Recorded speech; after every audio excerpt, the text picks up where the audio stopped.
So, all right, at 7:01, I will reopen tonight's meeting, come out of recess, and ask everyone to please rise for the Pledge of Allegiance. I pledge allegiance to the flag of the United States of America and to the republic for which it stands, one nation, under God, indivisible, with liberty and justice for all.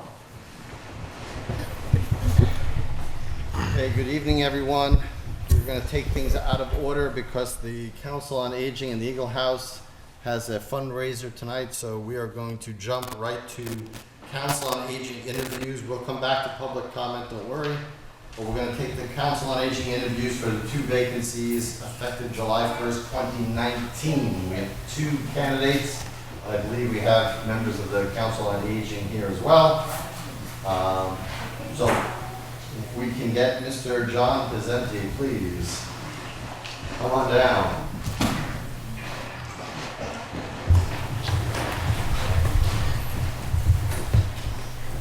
Good evening. Good evening. So you are interviewing for one of the 2 vacancies on the Council on Aging. Yes. You should have your talent bank form. Does the board have the talent bank form? Yeah. Yes.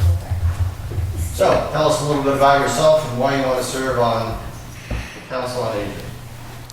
Well, I'm John Pizzenti. People know me as JP. I've lived in Lunenburg for almost 35 years now, and I truly felt it's time that I start giving back to the community, and I don't think I could do what you guys do. So I've decided to I've been volunteering, I've been working with the Lions, I've been volunteering at the Eagle House in the Memory Cafe, and I was approached to say that I might be a good fit for the Council on Aging. I think part of the reason is because I'm getting old myself, as are many of my friends. And by the way, I want to thank you all for putting us up front, because us old people tend to fall asleep early too. But I've really come to love Lunenburg, and I think working with the Council on Aging would be a good fit for me. I'll learn a lot. I'm anxious to volunteer wherever I can. I've been involved on the Hickory Hills Board of Directors in the past when I was younger, and had a lot more energy to expend in that area, and now I think this would be a good fit for me. Have you been to their meetings? Or I've been going to their meetings for the past couple of months now. So you're fully aware of how they operate? Yes. You still want to try? Yes. Okay, we make a motion. Anybody have any questions? Well, before okay. Anybody have any questions for JP? Thank you for volunteering. Certainly. Thank you. Yes, so, Well, there are 2 for 2 appointments, so I guess we don't run the risk of. yeah, so it's not really an interview, it's more of a thank you. So I would make a motion that we appoint John Pizzenti to the Council on Aging. Second. Any further discussion? All those in favor, please say aye. Aye. Aye. Opposed? None. Thank you. Welcome aboard. Thank you. Thank you. And for the 2nd seat, Susan O'Sullivan.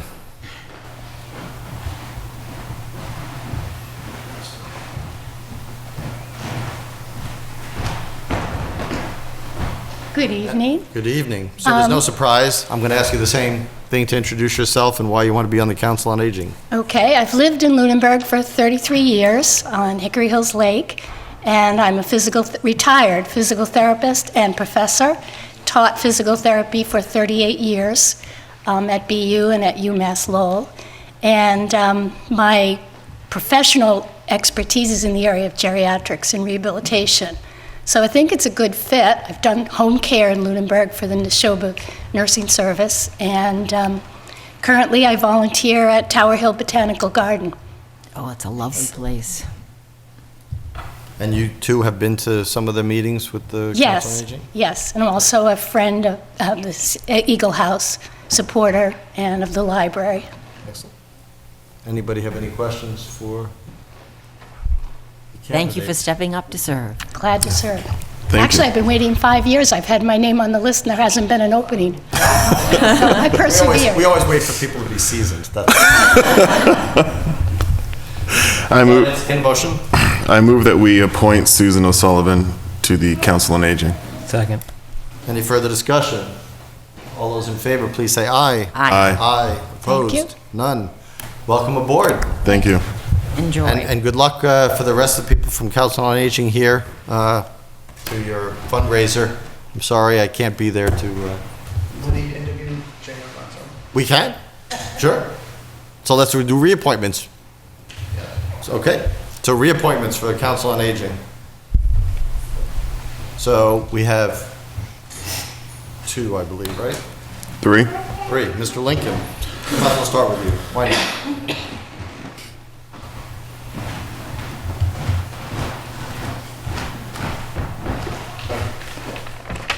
Pete Lincoln, 46 Hemlock Drive. I've been on the Council on Aging since 2007. There have been 134 meetings in that time. I've attended 133. The only one I missed was because the Red Sox were playing in Denver in the World Series. It took precedence. It's always an excuse. And I think that since I first joined in 2007, the Eagle House was somewhat of a good old girls club. And now it has become, I think, the gem of the town. With our new director in this current Council on Aging we've had the last few years, it's active, it's vital, it's serving a function that no other place in town really can serve. And I'm proud to have been a part of it, and I'd like to continue to be so. Oh, it's been, I can't disagree with anything you said, and it really is a prize at Lunenburg, so. For the board and the director and all the employees there, it's a great place and does a great job. Anybody have any questions for Mr. Lincoln?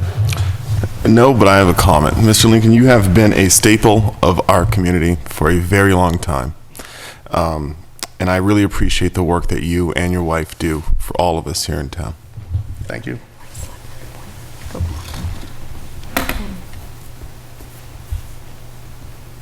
You looking for a list? Yeah, no, I was looking for his form. Okay. I'm assuming you filled that form. So, with no other questions or comments, I would entertain a motion. I move we reappoint Mr. Lincoln to the Council on Aging. Second? Any further discussion? All those in favor, please say aye. Aye. Aye. Opposed? None. Thank you. Thank you, Mr. Lincoln. Okay.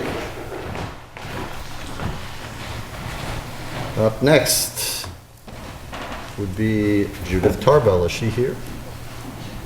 Is Judith here? Jane is. And Jane Rabbit.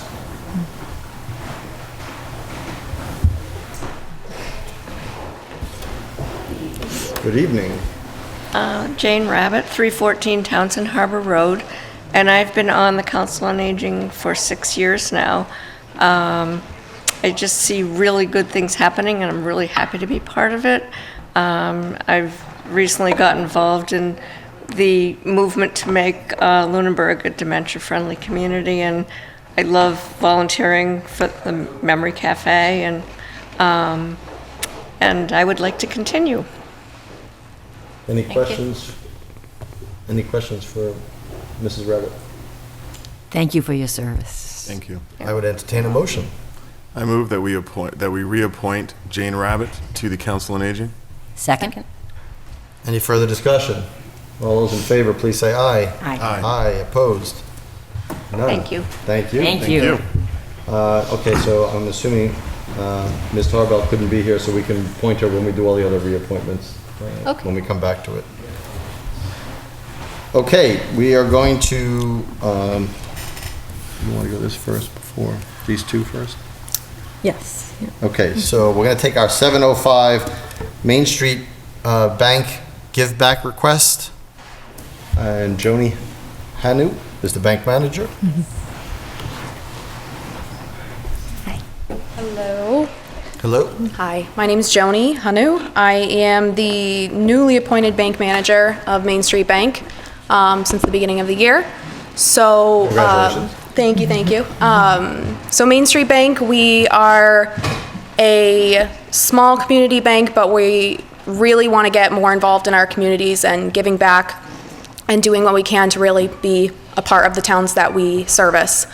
So a little bit of history with the Lunenburg branch is that they haven't had a sitting manager for a little while, so now that I'm there, we're really trying to ramp up and show everybody that we're really excited to be here. One of the things that we did this year was the reading program that we partnered with the library to try to raise some money for them and give them back a donation, as well as donate to the Children's of Lunenburg. So, that being said, we also have an initiative to give back to the town in a sort of surprise and delight sort of manner. And each branch does something differently within their towns that they think is important and maybe impactful for their town. So what we kind of came up with and what we would like to do is reverse can, if you will, at your lights here in the center of town. So instead of looking for a donation there and collecting, we'd like to give out something, which would be our Main Street Bank branded grocery bags, along with a $10 gift certificate to your Cherry Hill ice cream, which is also a really great staple in the community. And that's about it. That's my spiel. I don't know that we have anything for a reverse toll. I think that Just is say that this is being done under the normal toll request. Have you approached, on a serious note, because we're going to have people in the street, have you talked to the police? And there are requirements of vests, just so we have no injuries or no incidents. Not as of yet. Okay. We were going to wait to see if we could get the approval first. Yeah. Well, that'll be part of the approval. When are you looking to do this? We were hoping for July 13th to catch the people still during the summertime and before we have employees, going on vacations and schedules getting really busy. Yeah. So, Go no, ahead.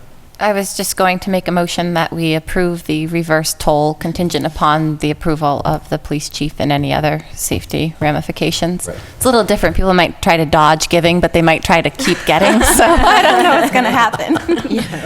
I need more than one bag. Exactly. It's the difference between swerve away or swerve toward. Yeah. So, there is an application form that we'd ask you post fact to fill out, but it has on it all the requirements about the safety recommendations. So, and one of them is to speak with the police chief and make sure that he's okay with, make sure you and whoever is doing this event or understand the rules. So, again, I think it's a great event. I just don't want any incidents.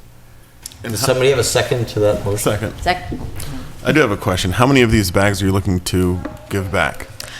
As many as we can. We're hoping to be out for, maybe a couple of hours. And as far as the vouchers go, what we've talked to Glenn at Cherry Hill about getting about $1,000 worth. So we were hoping for $110 gift certificates to give out. But of course, if we run out of those, we can just keep giving the bags until we run out. And when is the time from when to when are you looking at?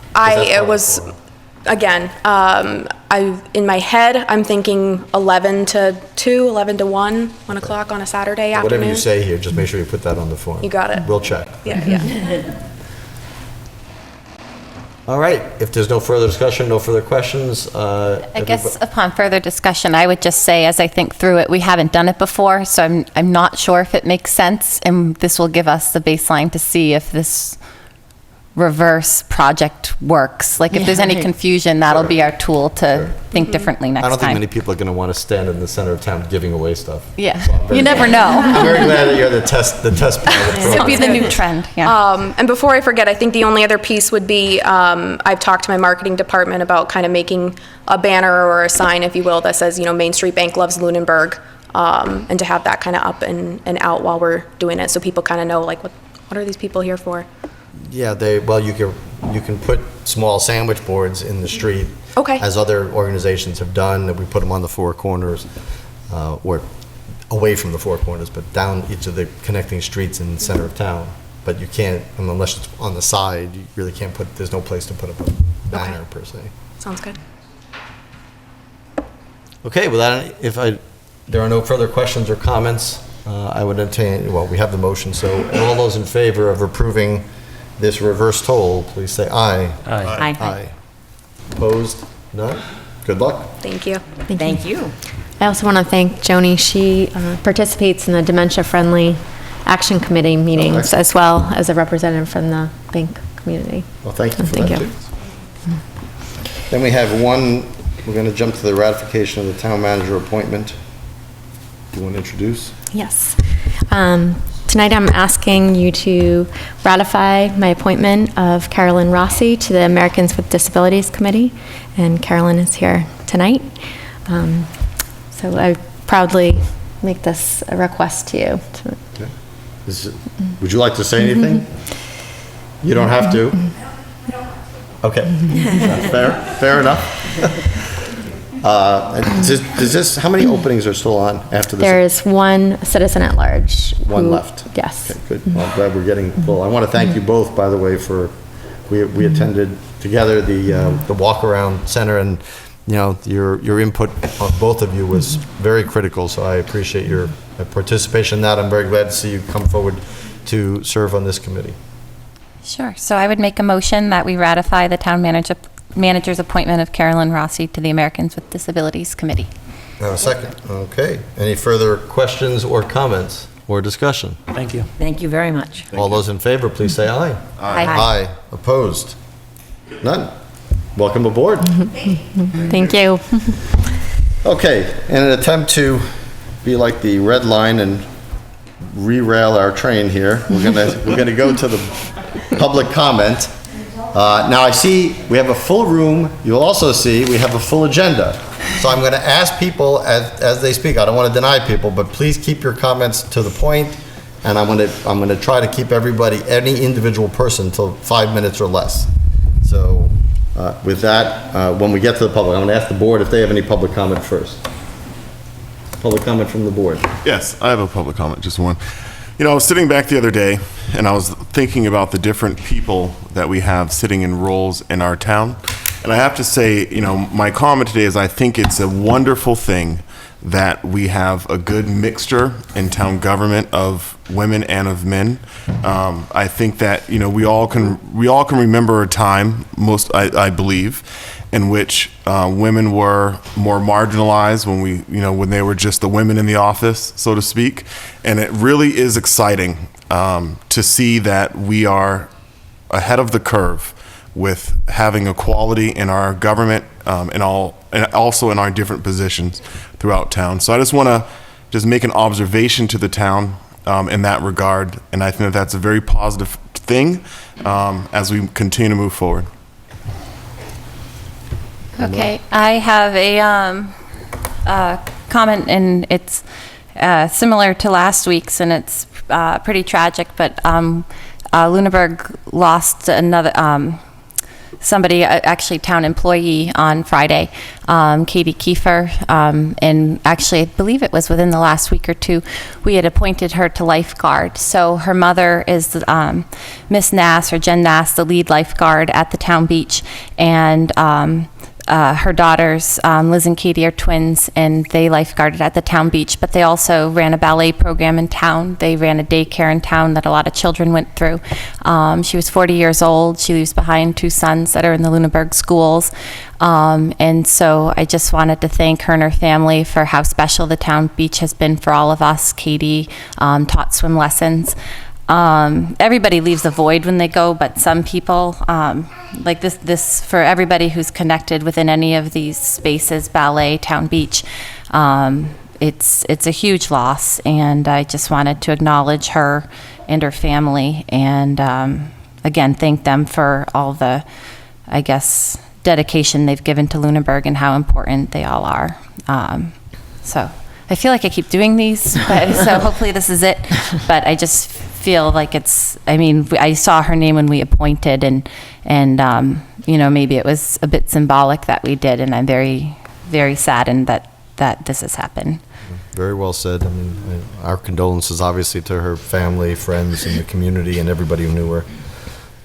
It is another week of tragic loss. Any other board comment? Okay. Anybody for public comment?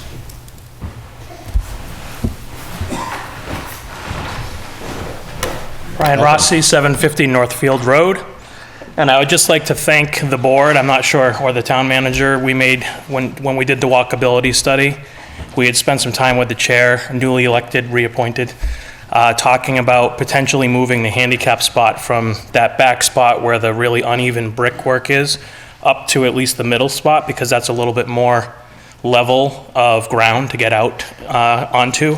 And so it's like 2 weeks ago we requested that, and the town was able to put that together. So it's good to see small stepping stones heading in the right direction for making improvements where they seem like they're pretty easy improvements to make. So thank you for that, and whatever other departments were part of making that possible.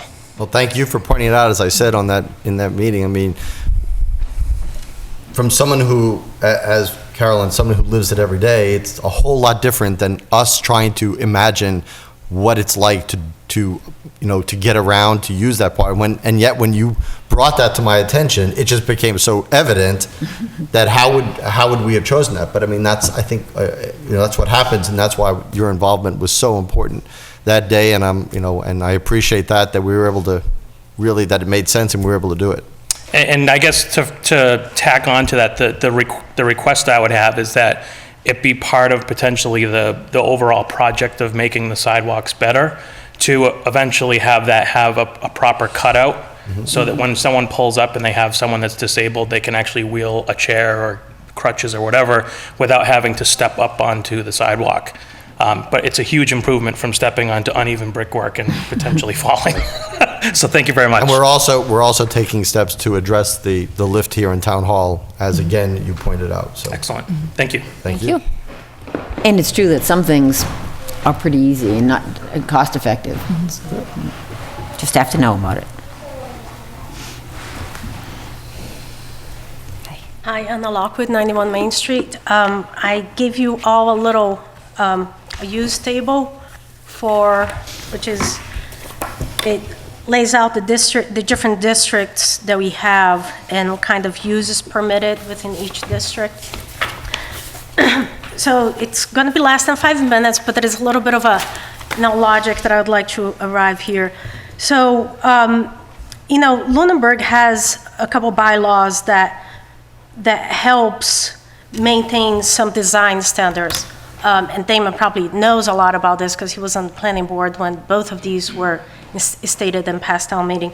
The first one is the design bylaw that does set some guidelines and standards for commercial zoning. And I think one of the first projects was the Honey Farm down right across where Paul now is. And, and it was done well, and it's not, it's a gas station, but it's pleasant to look at it and when you come in. So we have it for commercial zones. And when the village district bylaw, what do they call it? The village center district, there you go, was created. What it did at that point, it kind of changed. When I moved to town center, it was a residential zone, and it was very limited what we could do. I don't know if you all remember, but True Street couldn't get a permit to operate a restaurant here. And now, with this new bylaw, Dragon Cafe is right there, and they were able to just do it by right. So the village center district really changed this center from a mostly residential with some outlying use as a permit to mostly a commercial use with some restrictions that preserves the architecture of the town center and limits some use. But it's mostly, if you look at the uses, it's mostly a commercial use right now. You can see even on the residential areas, everything, multifamily, single family, and two family is only by special permit, while a lot of commercial uses are now by right. So the architecture preservation that was created was really to offset some of that. So how could do that, balance out the development and keep some of what we had. And if you look on the second page on the fourth line, shopping centers are not allowed within this district. Now, the reason that I brought this up, I like this document because it's very visual, very easy to read, is because I watch your meetings last week when you guys were talking about your goals, and you guys were for a long time talking about, how can we create a goal around the town center and so forth. So I had an idea because, I was watching you guys for a long time. I mean, God bless your hearts for, doing this. But, I seen the Board of Selectmen, the Select Board, to go into town meeting and ask for permission to do X. And the town usually say no, because it almost feels like a blank check to the Select Board. And my propose is to come up with some ideas on what can actually be done on the Village Center District, and come up with proposals to the town meeting with an up or down vote. So let's say the primary, we can say, let's propose to build a parking lot, to add parking lot. So that would be an up or down vote, or to maybe propose senior house dwellings, and that could be an up or down vote, where then when you guys leave the town meeting, you would have an idea of what the town actually wants. And you could also do for this building, if we're moving, town hall from this building, and, charitable institution is allowed in town, in here, so that's, maybe we can align with a nonprofit organization that can take over this. So maybe, I think instead of creating a plan from what your ideas were, really come up with a lot of ideas and bring to town and ask for up and down votes on several different articles, not one article, but several different ones. And maybe, because I think, back to your goals, I think, if you guys will come up with a very, very strict goal of we're gonna do this and that, you're gonna come back, get out of the town meeting again with a no, because people are gonna wanna know what happens with the other buildings. Well, how does this play together? But if you're playing, giving people the options, all the options they can possibly have, so maybe the plan is really gonna come out from there. So that's my idea to you guys. So anyway. A menu. Say it again? A menu. Yeah, exactly. So then, anyway, thank you. Well, we're talking about that again tonight, so I'm sure if you're Yeah, I'm gonna be watching from interested. home. Oh, you're gonna watch. That's what I was gonna be doing too. Yeah. Any other public comment?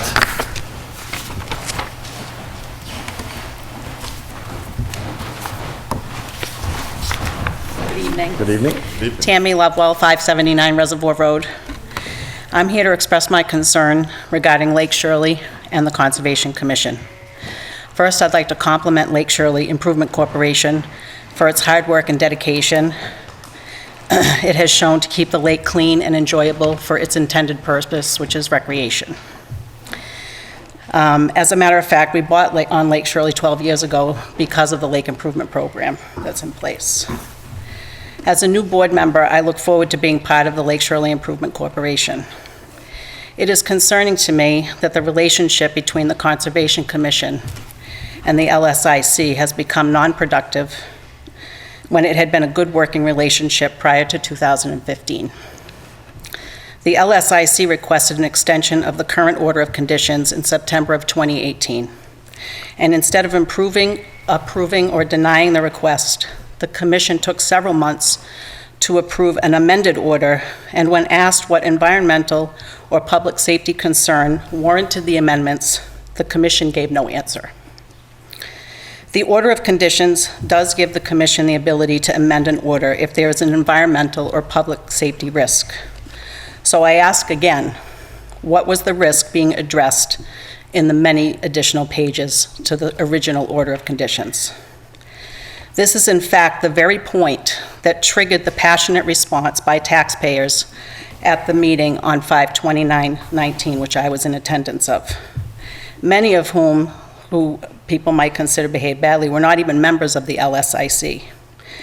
Now it is the 2019 season, and if the LSIC treats the lake under the amended order, it is accepting the amendments, the financial burden of the amendments, and according to the state, will not be able to appeal the amendments.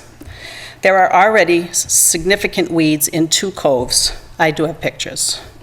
Possibly because of the limited drawdown last year due to the record rainfall. The lake may need to be treated sooner than the usual second or third week in July to save the 2019 season. It is my hope that the town of Lunenburg will allow the LSIC to operate under the 2015 order of conditions without amendments, and beginning in September, work with the LSIC to create a workable new order of conditions, void of any one individual's personal interest or bias. Thank you for your time. Thank you. Thank you.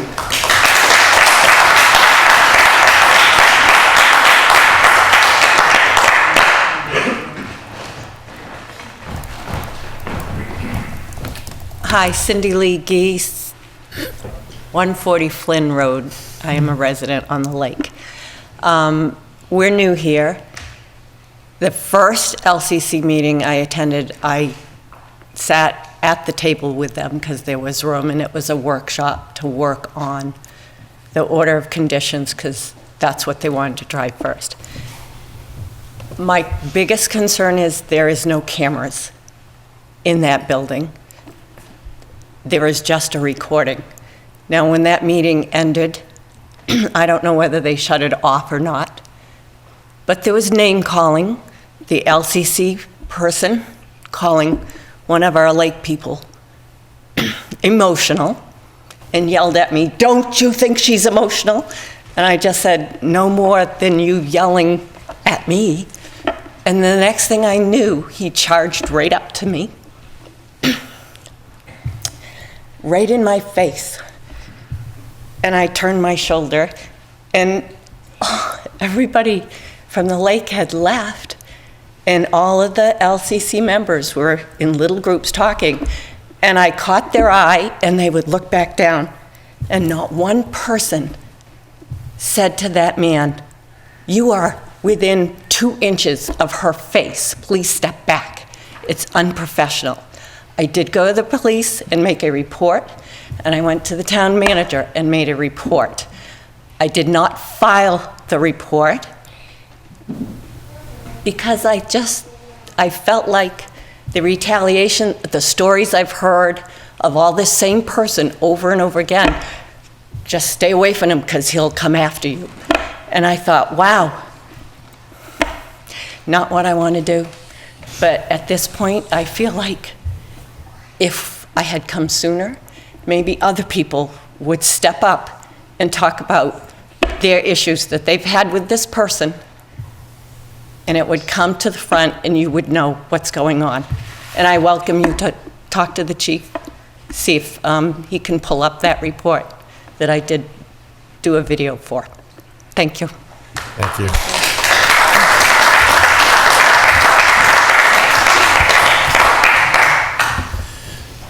Any other public comment? Sir?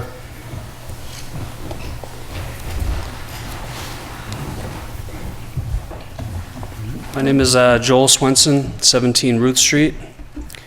I'm a proud member of the Lake Shirley community. I was the person that asked that question that the chairman of the board refused to answer. When I asked that question a second time, the chairman refused to answer again. That melee that you guys may have heard in that meeting was not caused by the Lake Shirley community. It was caused by the chairman of the board, which you guys oversee. It's a really sad state of affairs. When you go to an open meeting as a public member, not as the member of LSIC, which I'm not, I'm just a resident. I got about 30 seconds to ask a single question.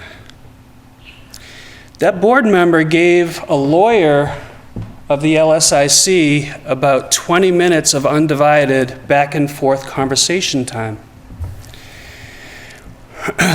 And then a single taxpayer begged the board to ask a question.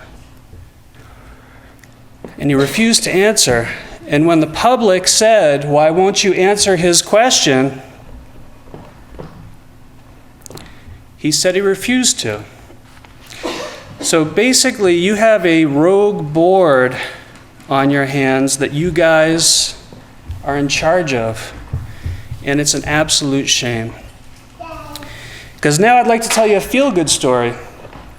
I've been on Lake Shirley for 44 years, if you can believe that. Yes, I don't look that old, thank you. My parents bought on Lake Shirley in 1976 when I was 4 years old.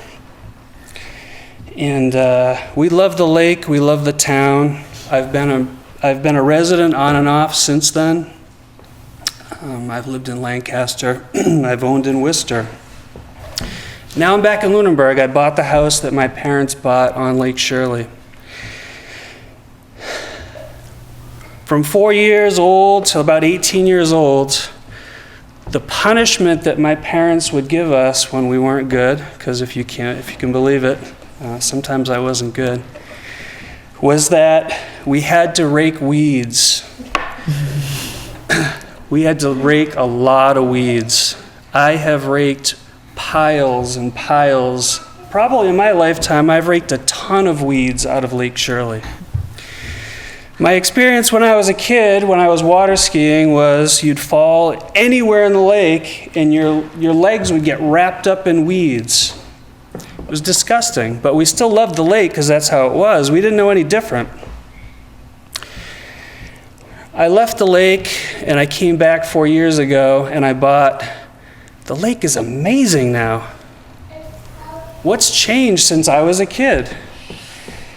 There's a group of people in this community that created this thing called the LSIC that has taken upon themselves the very difficult process of raising money, finding experts to help assist with the problem, spending that money that doesn't come from the taxpayer funds, it comes from voluntary funds, which is extremely hard to get when we're already overtaxed because we're members of a lake, so we get taxed extra from the state.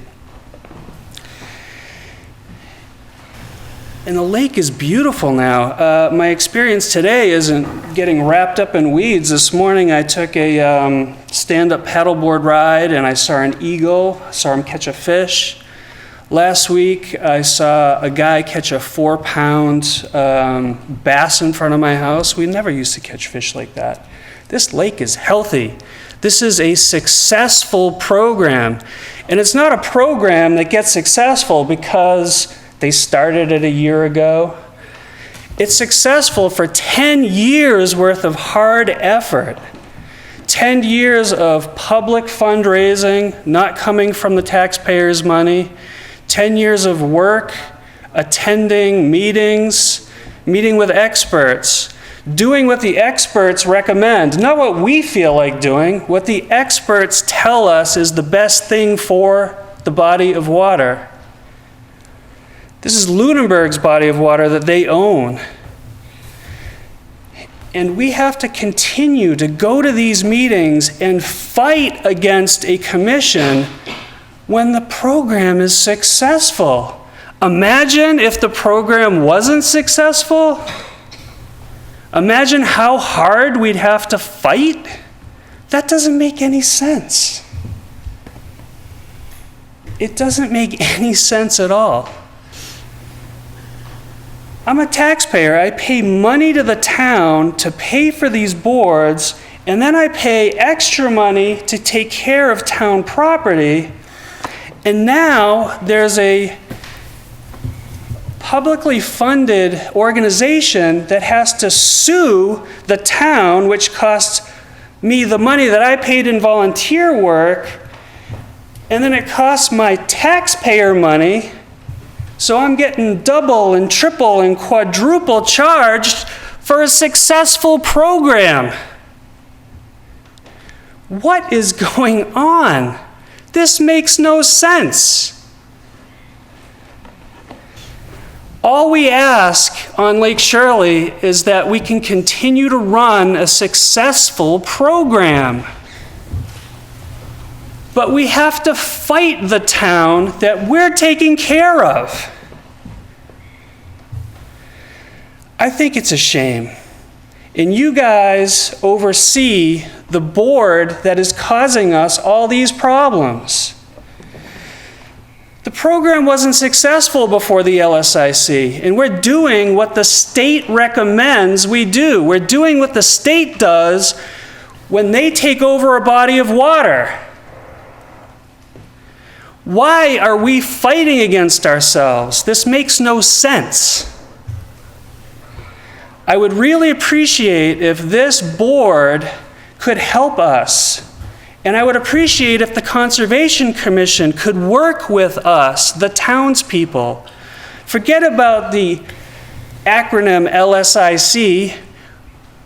We just want to make this body of water the best it can be. And from my experience, it is currently the best it can be, yet we're entering into litigation because we're all fighting about a successful program. This makes no sense. Thank you.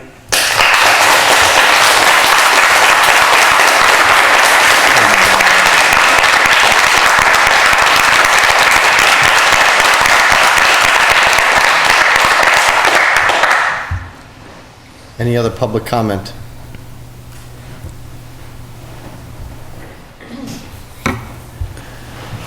Thank you, Joel. Gary Spint, 7 Ruth Street in Lunenburg on the lake. I want to reiterate exactly what my good friend and neighbor Joel Swenson just said. He's not the only one that feels that way. Many of us feel that way, and we feel that having to raise a lot of money, extra money, to fund town property is not fair. It's simply not fair.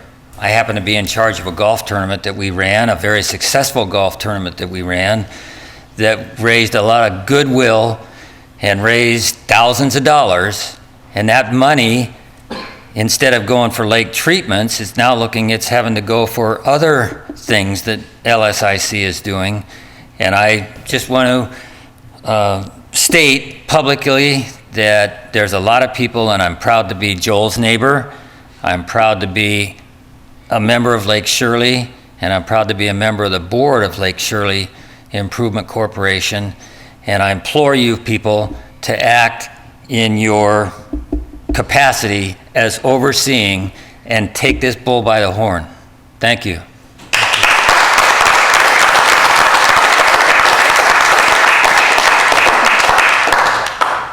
Okay, I think we're going to go on to our further orders of business here with annual appointments.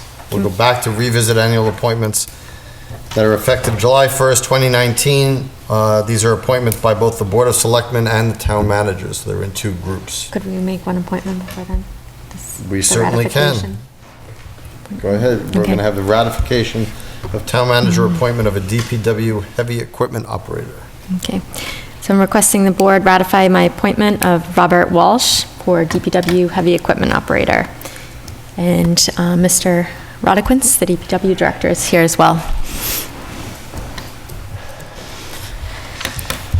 And Mr. Walsh. Thank you for coming. This is Mr. Robert Walsh. You can see he's not bashful. First Get of all, nervous when you take the mic. that means we're going to be here for a time. oh no, this is very. I'll try to be brief.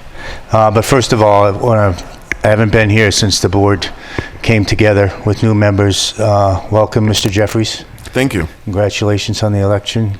Welcome back, Mr. Alonso. Thank you. Nice to see all the rest of you. Ms. Lemieux. There's no secret that we're short-staffed at the DPW. That's the crux of a lot of our problems down there, and not being able to meet the expectations of residents.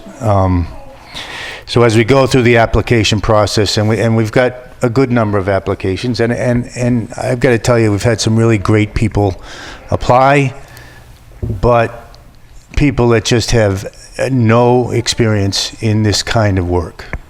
Wonderful people they are, but just no experience. And so, we're so short-staffed that somebody has to come if we get the right person, and I'm hoping you'll ratify this tonight and get Robert on staff, that they have to land running. You know, they have to come in and land running. Sure, there's things they're going to have to learn. They're going to have to acclimate. But Rob comes with a commercial driver's license and snowplow or snow storm experience, which in my estimation means that he knows what it's like to come to work on a Tuesday and go home on a Thursday night. That's valuable experience. Also valuable experience that he will be able to get into the equipment and operate in that capacity. But when we look to hire people, yes, it's important they have the licenses if we can find a person. We can't just manufacture good applicants. But I also want to hire the right person, because as much as you can train someone to operate a backhoe or any other piece of equipment down there, you can't train character.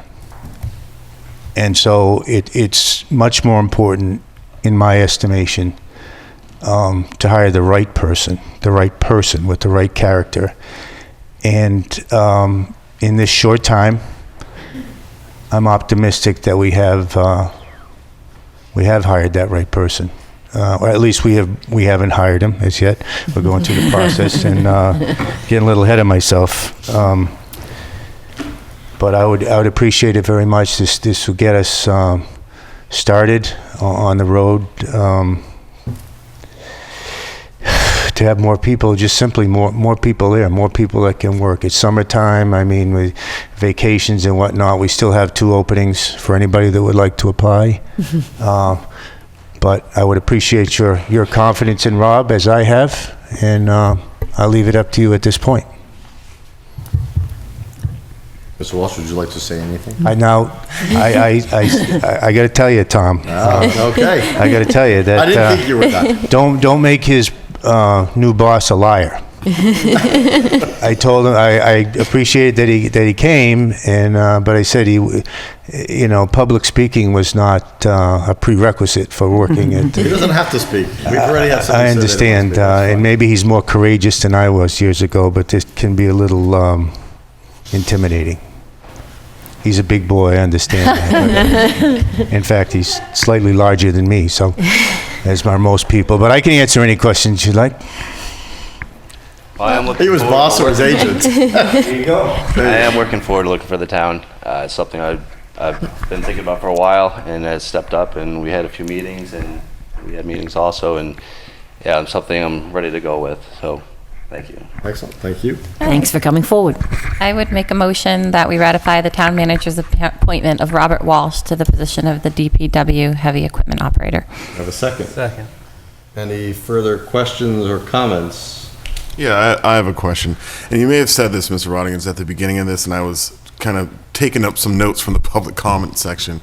I did welcome you to the board. You did. Did you miss that? And I heard that. Okay. And I said thank you. All right. What I missed was, do you live in town, Mr. Walsh? I live in Fitchburg. Fitchburg, So okay. it's like 8 minutes away, Yeah. 7 minutes away. Well, you kind of bored at Lunenburg, so that's a good thing. That's really my only question.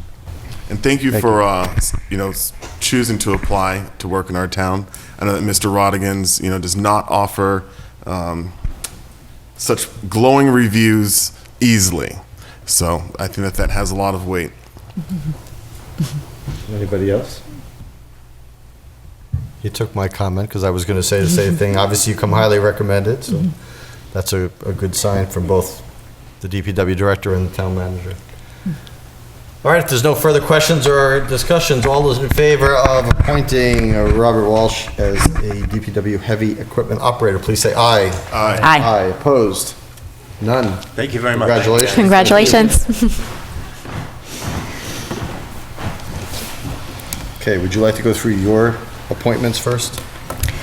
Can we do that second? I have a longer list. Do you want me to go forward? Who's in control of this meeting already? All right, I'll go first. Give me a second. All right, the board has a list before them. I'll read each. Do you want me to go one by one and do? Well, I'll tell you what, let's do it like the town moderator does with the budget. If anybody, as you read them, if somebody wants to discuss one, then just say hold and we'll go back to it, but otherwise we'll that's a vote great all the idea. rest of them as en masse. I like it. Okay. Building Commissioner Gary Rhodes, Assistant Building Hold. No, okay. Assistant Building Inspector Donald Farrar, Dam Keeper Ronald Wilson, Assistant Dam Keeper Rich Patry, Emergency Management Director Forrest Warden, Fire Chief Patrick Sullivan, Field Driver Kathleen Como, Fence Viewers, there are vacancies, so advertising vacancies. Hazardous Waste Coordinator Heather Lemieux, I'm pointing myself apparently. Hearings Officer Heather Lemieux, Inspector of Plumbing and Gas Gary Williams, Assistant Inspector of Plumbing and Gas Richard Capinas, Pound Keeper Jean Larkin, Public Weighers Rich Reynolds, Juliana DePrima, Eric Morin, Brian Contois, Jay Valeri, Mike Reynolds, and Brittany Woodhouse.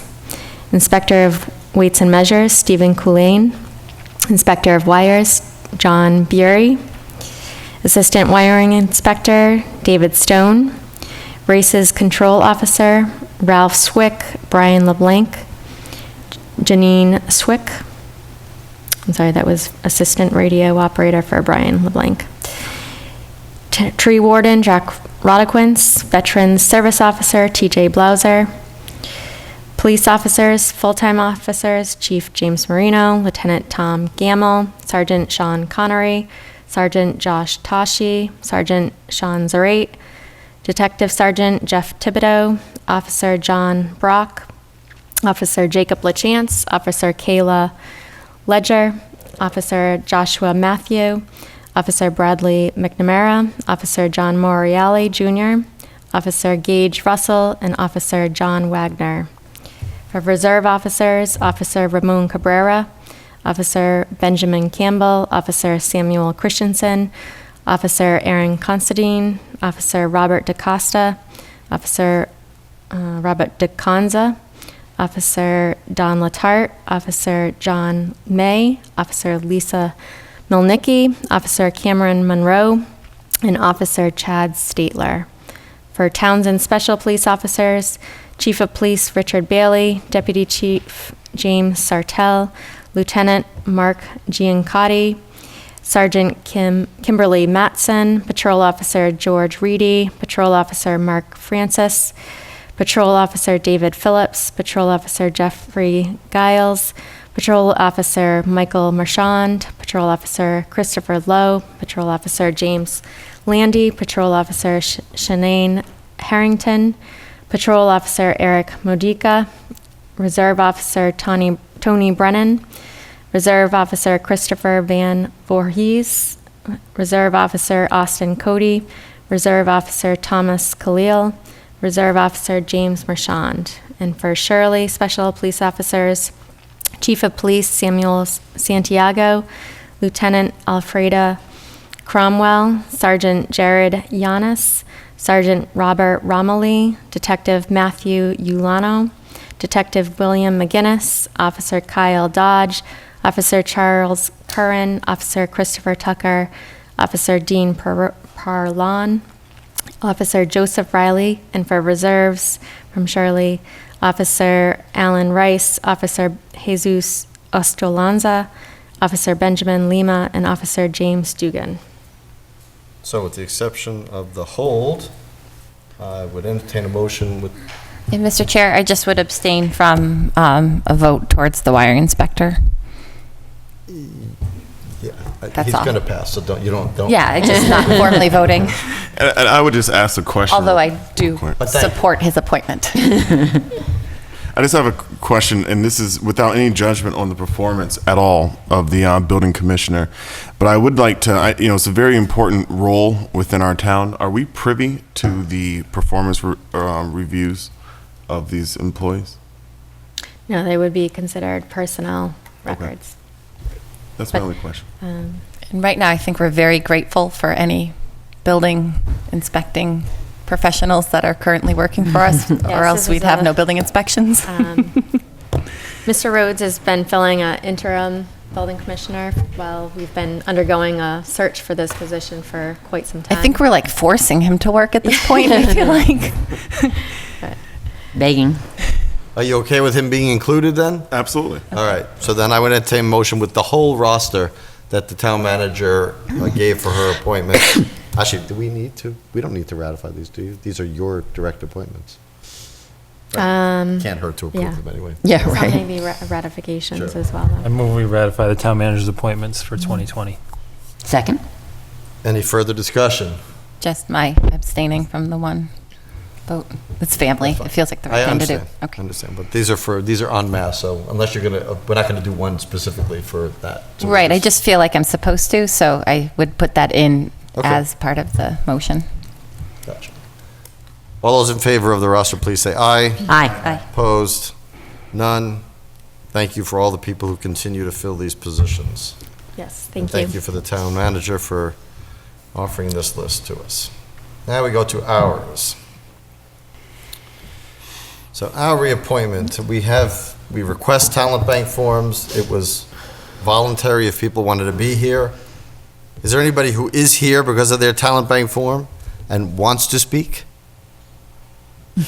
Okay, so we will just look at the list There's then. a question, I don't know. Oh, Matt I'm Allison sorry. did. Please. No, well, and if you filled out a reappointment form and you want to speak, you don't have to, it's voluntary.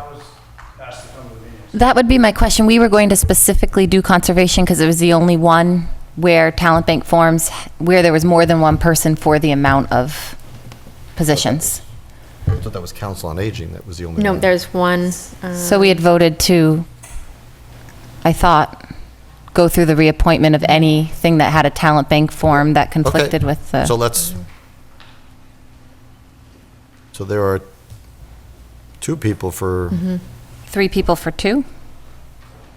okay, so so let's start, we'll just go in order for the 3 Conservation Commission Talent Bank forms. We have Jeffrey Viviano. Please. I apologize, I thought the only ones we had new were the Council on Aging, so I apologize. Again, my name is Jeff Viviano. I live at 338 Sunset Lane. I expressed interest in the Conservation Commission. I was asked to come to the meeting tonight. Yep. So, I live on Lake Shirley, so I'm aware of all the conditions of the lake. I've grown up on the lake. My parents moved there when I was 18. Purchased a home in Lunenburg 10 years ago. About 4 years ago, I was interested in some land on Lake Shirley. So we went through the whole process. It was an empty lot. There was no building there. So we went through the whole process in town, through the Building Commission, Board of Health and Conservation Commission, and it was very intriguing to me. I was very interested in it. We have 3 kids. The youngest is graduating high school, just graduated this year, so I'm looking for ways to spend some more time. I do have some background in general contracting. My first career choice was civil engineering. That lasted about a year, but made a career choice, or change back then. But I'm still very interested in it. I've helped some friends build houses. I'm interested in conserving the wetlands areas, and I'm also interested in helping residents as well. I went to the last meeting. There was a contractor there that was trying to remove a structure and rebuild one on Whalum Lake, and it was just very interesting to me to go over, you look at the lot, you look at the land, how it is now, how they're going to improve it. I think I have a good vision. You look at something on paper, but you really need a 3-dimensional mind to kind of see what, the final outcome will be of that project, so I think I'm good at that. I grew up hunting, fishing, wildlife, so I'm interested in that as well. So I have some extra time with the kids off and gone now, so I'd like to volunteer my time with the Conservation Commission. So excellent. Plan to be in town for many years to come. Anybody have any questions for Mr. Viviano? Well, thank you for coming tonight. My question would be, are there 3 positions and how many applicants? So we can sort of set the stage for what we're doing. 3, and there were 3. Yeah, but one person's not here, so there were 3 talent bank forms. I think one person sent in an email that they could not, Mr. Toohill, I think.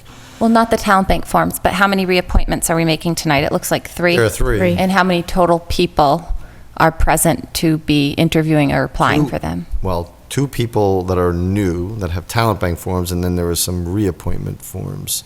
I don't know if, we have one person by remotely, who's Mr. Dwyer's participating remotely. We have Mr. Rabbit, and I don't know if Mr. Pease, I have not seen Mr. Pease, so Mr. Pease is not here, but he's up for reappointment as well. Okay, so there's 4 applicants here for 3 positions. No, I think there's 5. I think there's another talent bank. I don't know, did Mr. Two Hills email seem like he wasn't applying? Yeah, he said that, so he's Right. not, but then there's Mr. Menard as well. So can we just Is get Mr. Menard clarification here? from somebody about who the applicants are and for how many But positions? the Menard one was, they applied in 2017 and applied for several things, and there hasn't been any conversation since whether he's still interested or not. Right, so that's what I'm asking. It got put in our packet. I don't know whether this person was contacted. Which Mr. all, Menard. all 3 people were contacted. Okay. But Mr. Menard is not here, Paul Menard. And he didn't respond when he was contacted? I didn't see an email to respond unless he did see. So then, something. without being here initially to be interviewed, so we have 4 people for 3 For spots. 3 appointments, okay. Yep. Mr. Viviano, I have a question for you. Sure. Do you have any experience related to wetland protections or conservation? The whole process took me about 2 years, so what I learned in that process, I've been to many meetings and seen a lot. I know a lot about the town. I'm very familiar with a lot of the conservation areas in town, but as far as rules and regulations, that's something that I'll have to get up to speed on, yes. Okay.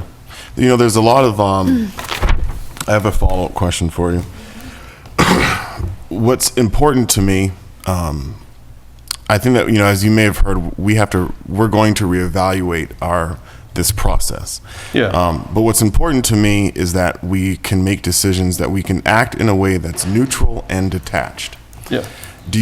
Now, with the information that's come out recently, that there seems to be a lot of contention on Lake Shirley, as we've heard in the public comments, and I certainly have some follow-up activities I need to do after this meeting.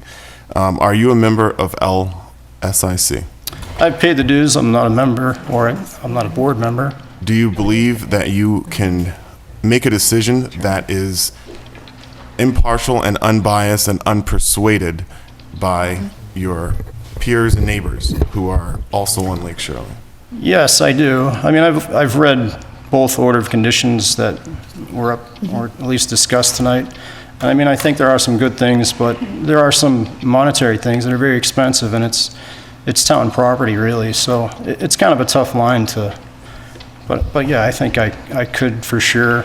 I went through the whole process building the house, and I think that the end all is just, you got to kind of weigh, is it affordable to do it? Is it good for the environment? And is what is going on working? And is it, legal? So that, it's pretty easy questions to answer, and I think that there just needs to be more communication, and I think that's the key right there, is just to get these 2 plans mixed and made into one. But yeah, I definitely think I could. Yeah. Okay. I appreciate that comment. I know that we've heard a lot of concerns about, over the last couple meetings, about conflicts of interest. Yeah. And I just want to, my questions really are geared towards, that we're not, there's always 2 sides, right? Yeah. And that we're not, I haven't really been, I've gone to the meetings with the LSIC, but I haven't, I wasn't at that meeting that night, but it's pretty interesting what's happening on Lake Shirley, but that's not my only interest. That, I really want to look at other areas as well, but. Yeah, I think it's important to avoid the appearance of conflict, real or perceived. Yeah, and that's, should you not attend, those discussions if you live on the lake? A lot of us that are interested in that, live in those communities, so. Yeah, it is kind of tough to. Well, we're all a resident of that of which we rule. Yeah, you're in so Hickory everybody Hills, has right? their Yeah, own so- interests, so it's sort of a hard line to define. So I would just make my comment that thank you for coming tonight, because what we talked about last year, and then we didn't really make any adaptations, and it came up again this year, is that a reappointment is actually an opportunity for a vacancy. and how do we, instead of just having, not necessarily a board be stagnant, but make sure that every time we're reappointing that we, that it's an opportunity for participation. And sometimes it's hard to join and hard to participate. It took me a couple of years to felt like I didn't have my opportunity to talk, so I got myself here so I could speak. And so I just think above all else, I really appreciate, and I think we're heading in that direction to make sure that everybody knows when and where there's opportunity, so that if they're disenfranchised with something, there's opportunity for change. Yes. So thank you. Sure. Any other questions? I have one. So on your talent bank form, you only checked off Conservation Commission. Would you be interested in any other, there are some openings. The openings are? Fence viewer, sorry. Agricultural Commission. There's one more opening on Americans with Disabilities Commission. There's the Architectural Preservation District, which is looking for a craftsperson or building contractor, which sounds like it might be something you might be interested in. Housing Authority, and then Zoning Board of Appeal needs a regular member and 2 associate vacancies. I mean, I don't have any experience with those. The Conservation Commission, I was just interested in the procedures that I went through, building our house on the lake. So I did fill out the talent bank form with just conservation. So yes, it would just be conservation that I'm interested in. Okay. So, yeah. I appreciate it. Sure. Just one other question. Yep. If we don't end up appointing you tonight, can we call you in the future if we need you? Sure. Excellent. Good. Thank you. Thank you. Let's hear from the other, well, there's only 2 people here for reappointment. There's 3. Oh, Bob is here now. Oh, okay. So now there's 3. So let's start with Mr. Dwyer. Good evening. Good evening. What would you like to hear from me? Would you like me to refresh you on my background and how I came on the commission? Sure. All right. I've been in Lunenburg since Yeah, 2013. hold on For a the second. sake of recording, we may need to bring Can you a bring microphone. microphone to the speaker. Hold on a second, Todd. Just take it off. Take it off. Yes. I'll turn you up a little bit, Todd. Thanks, Jack. Okay, go ahead. It's not personal. All right.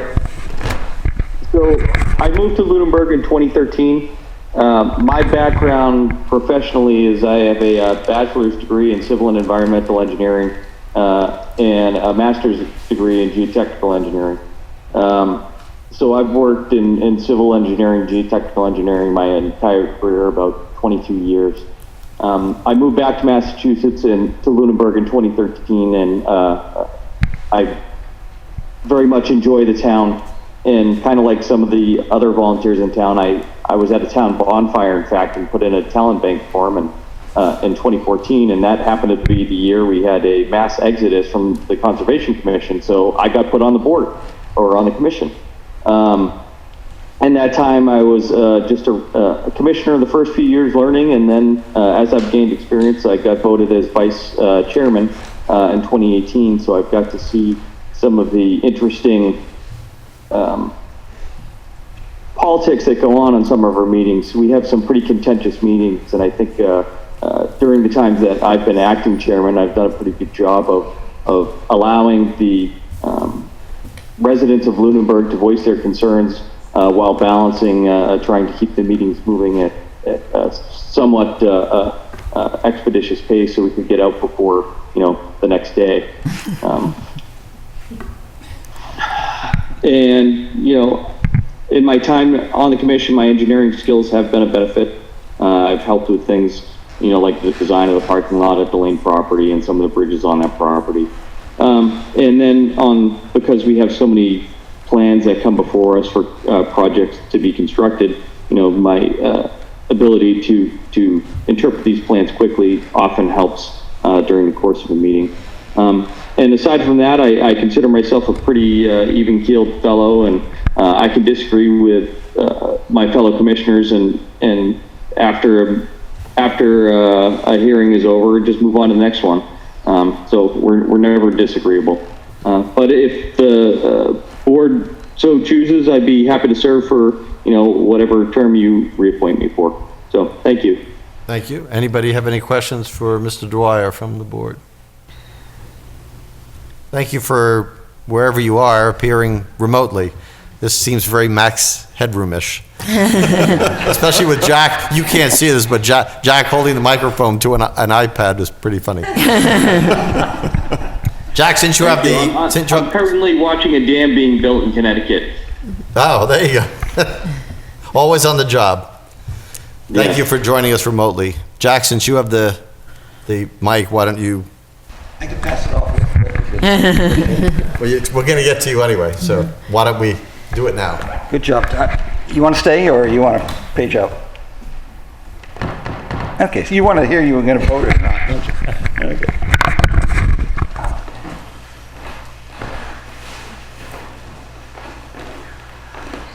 Okay, my name is John Rabbit. I live at 314 Townsend Harbor Road. I'm currently finishing up my second term on Conservation Commission. I moved to town in 1986 from California. One of the first memories I have in Lunenburg was building Kids Kingdom. And if you ever, for those who were there, it's like a barn raising. You fall in love with the place, right? And you say, I want to make this, what it can be. Later on, I joined the LEAF, Lunenburg Education Advancement Foundation. We raised a pile of money for the schools, and you continue to fall in love. At that point, I had an opportunity to join, I was a FinCom for 5 years, not quite 6. I was chairman, left the FinCom. Gave me a chance to learn how our town runs in the processes that we had. I left town, high-tech migrant worker, came back, moved back here, and I joined the Board of Health. I was on the Board of Health for 6 years. Give you a chance to learn how things work from a flow perspective in terms of wells and in soil infiltration. So you're kind of learning. In the meantime, you're starting to learn that this isn't just looking at stuff, it's starting to learn the laws that go along with it, and started that education process. I finished that up because I left because I was traveling so much, came back, and then there was an opportunity because of the mass resignation to join FinCom. Excuse me, what am I, Conservation? Yeah, that's weird. And so anyway, joined Conservation, and it really opened my eyes, because what caused me to want to join it is I had just gone through an exercise with the Conservation Commission, which I was trying to put a dock in. I met with them 5 different times. And the more you met with them, the more feedback you got, the more you began to learn, the more you kept going into what's this Wetlands Protection Act stuff, and what is the state requiring, what are our town bylaws, what are our regulations. And after a while you realize, God, I got a lot of knowledge, let's go and apply that. So I became a member. Every session, without doubt, I learned something more every day. And it's whether it's something very, very subtle or something that, wow, I didn't even know that existed. We're learning. And that's part of this deal, is that you spend a lot of time understanding it's not just worrying about something being green, you're worrying about the laws. And in the back of your mind, you always have to remember is, I took an oath. I took an oath to the state of Massachusetts and to our town to protect our wetlands, to reinforce the Wetlands Protection Act. So you're always trying to reinforce the law while following the data. And the data has to drive you. And no matter how you might feel, you realize your boundaries have to stay within that wetlands protection law, and you have to apply all the best sciences are available. And that's a learning experience, and that's something that I continue to pursue. Meantime, we've got the stormwater. Stormwater is going to turn into the biggest, ugliest thing we've ever seen, because our environment is changing so dramatically. And you're looking what's happening with regard to the mulpus getting torn up. Every time you add an impermeable surface, you put more, we put more rain on the ground. The reality is it's not a linear thing, it's a non-linear thing. And it accumulates. So our challenge is stormwater. I'm on the Stormwater Commission with Phyllis. And Madam, you do a great job. You work really, really hard. We've made some significant headway with regard to looking at ways, whether it's utilities or how to do treatments. We've applied for 319 grants. This is a good, active, small community, right, Matt? There we go.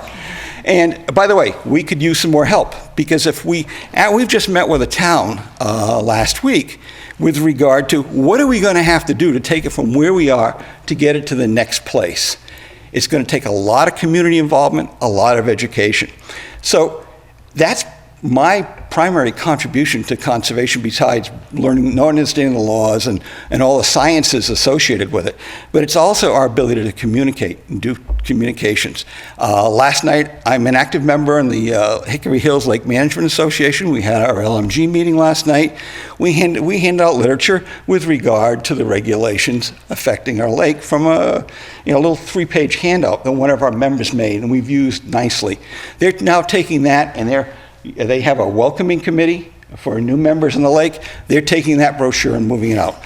Phyllis and I have been out a lot of different playgrounds and places like that and trying to educate the population, because it's not a matter of intelligence. Intelligence is equally distributed. It's the opportunity to learn.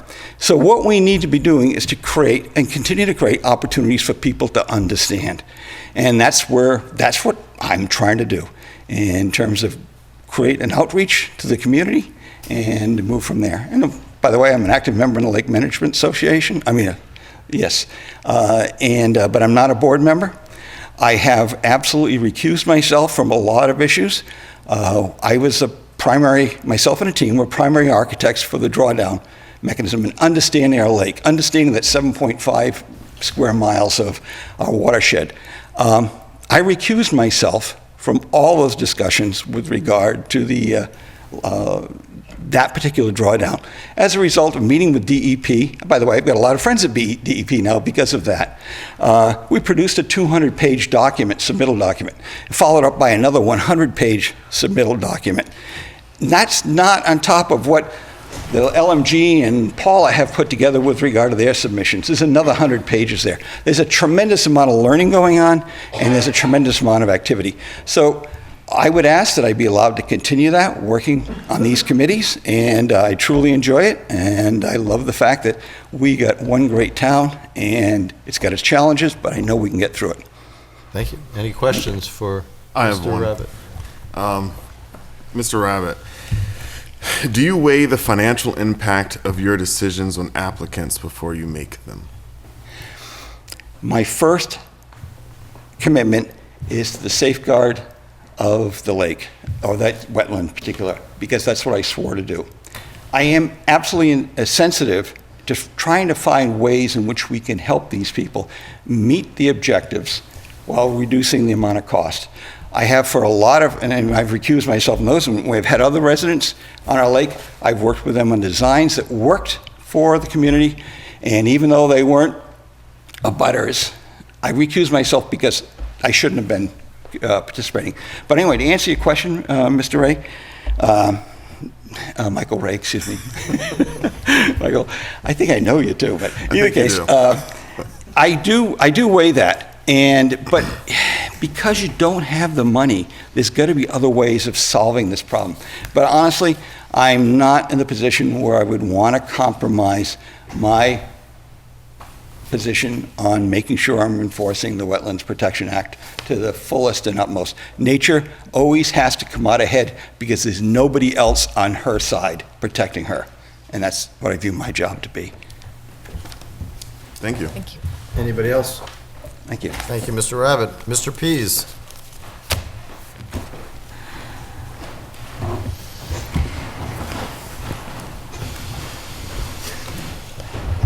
My name is Bob Pease. I live at 11 Wintergreen Court.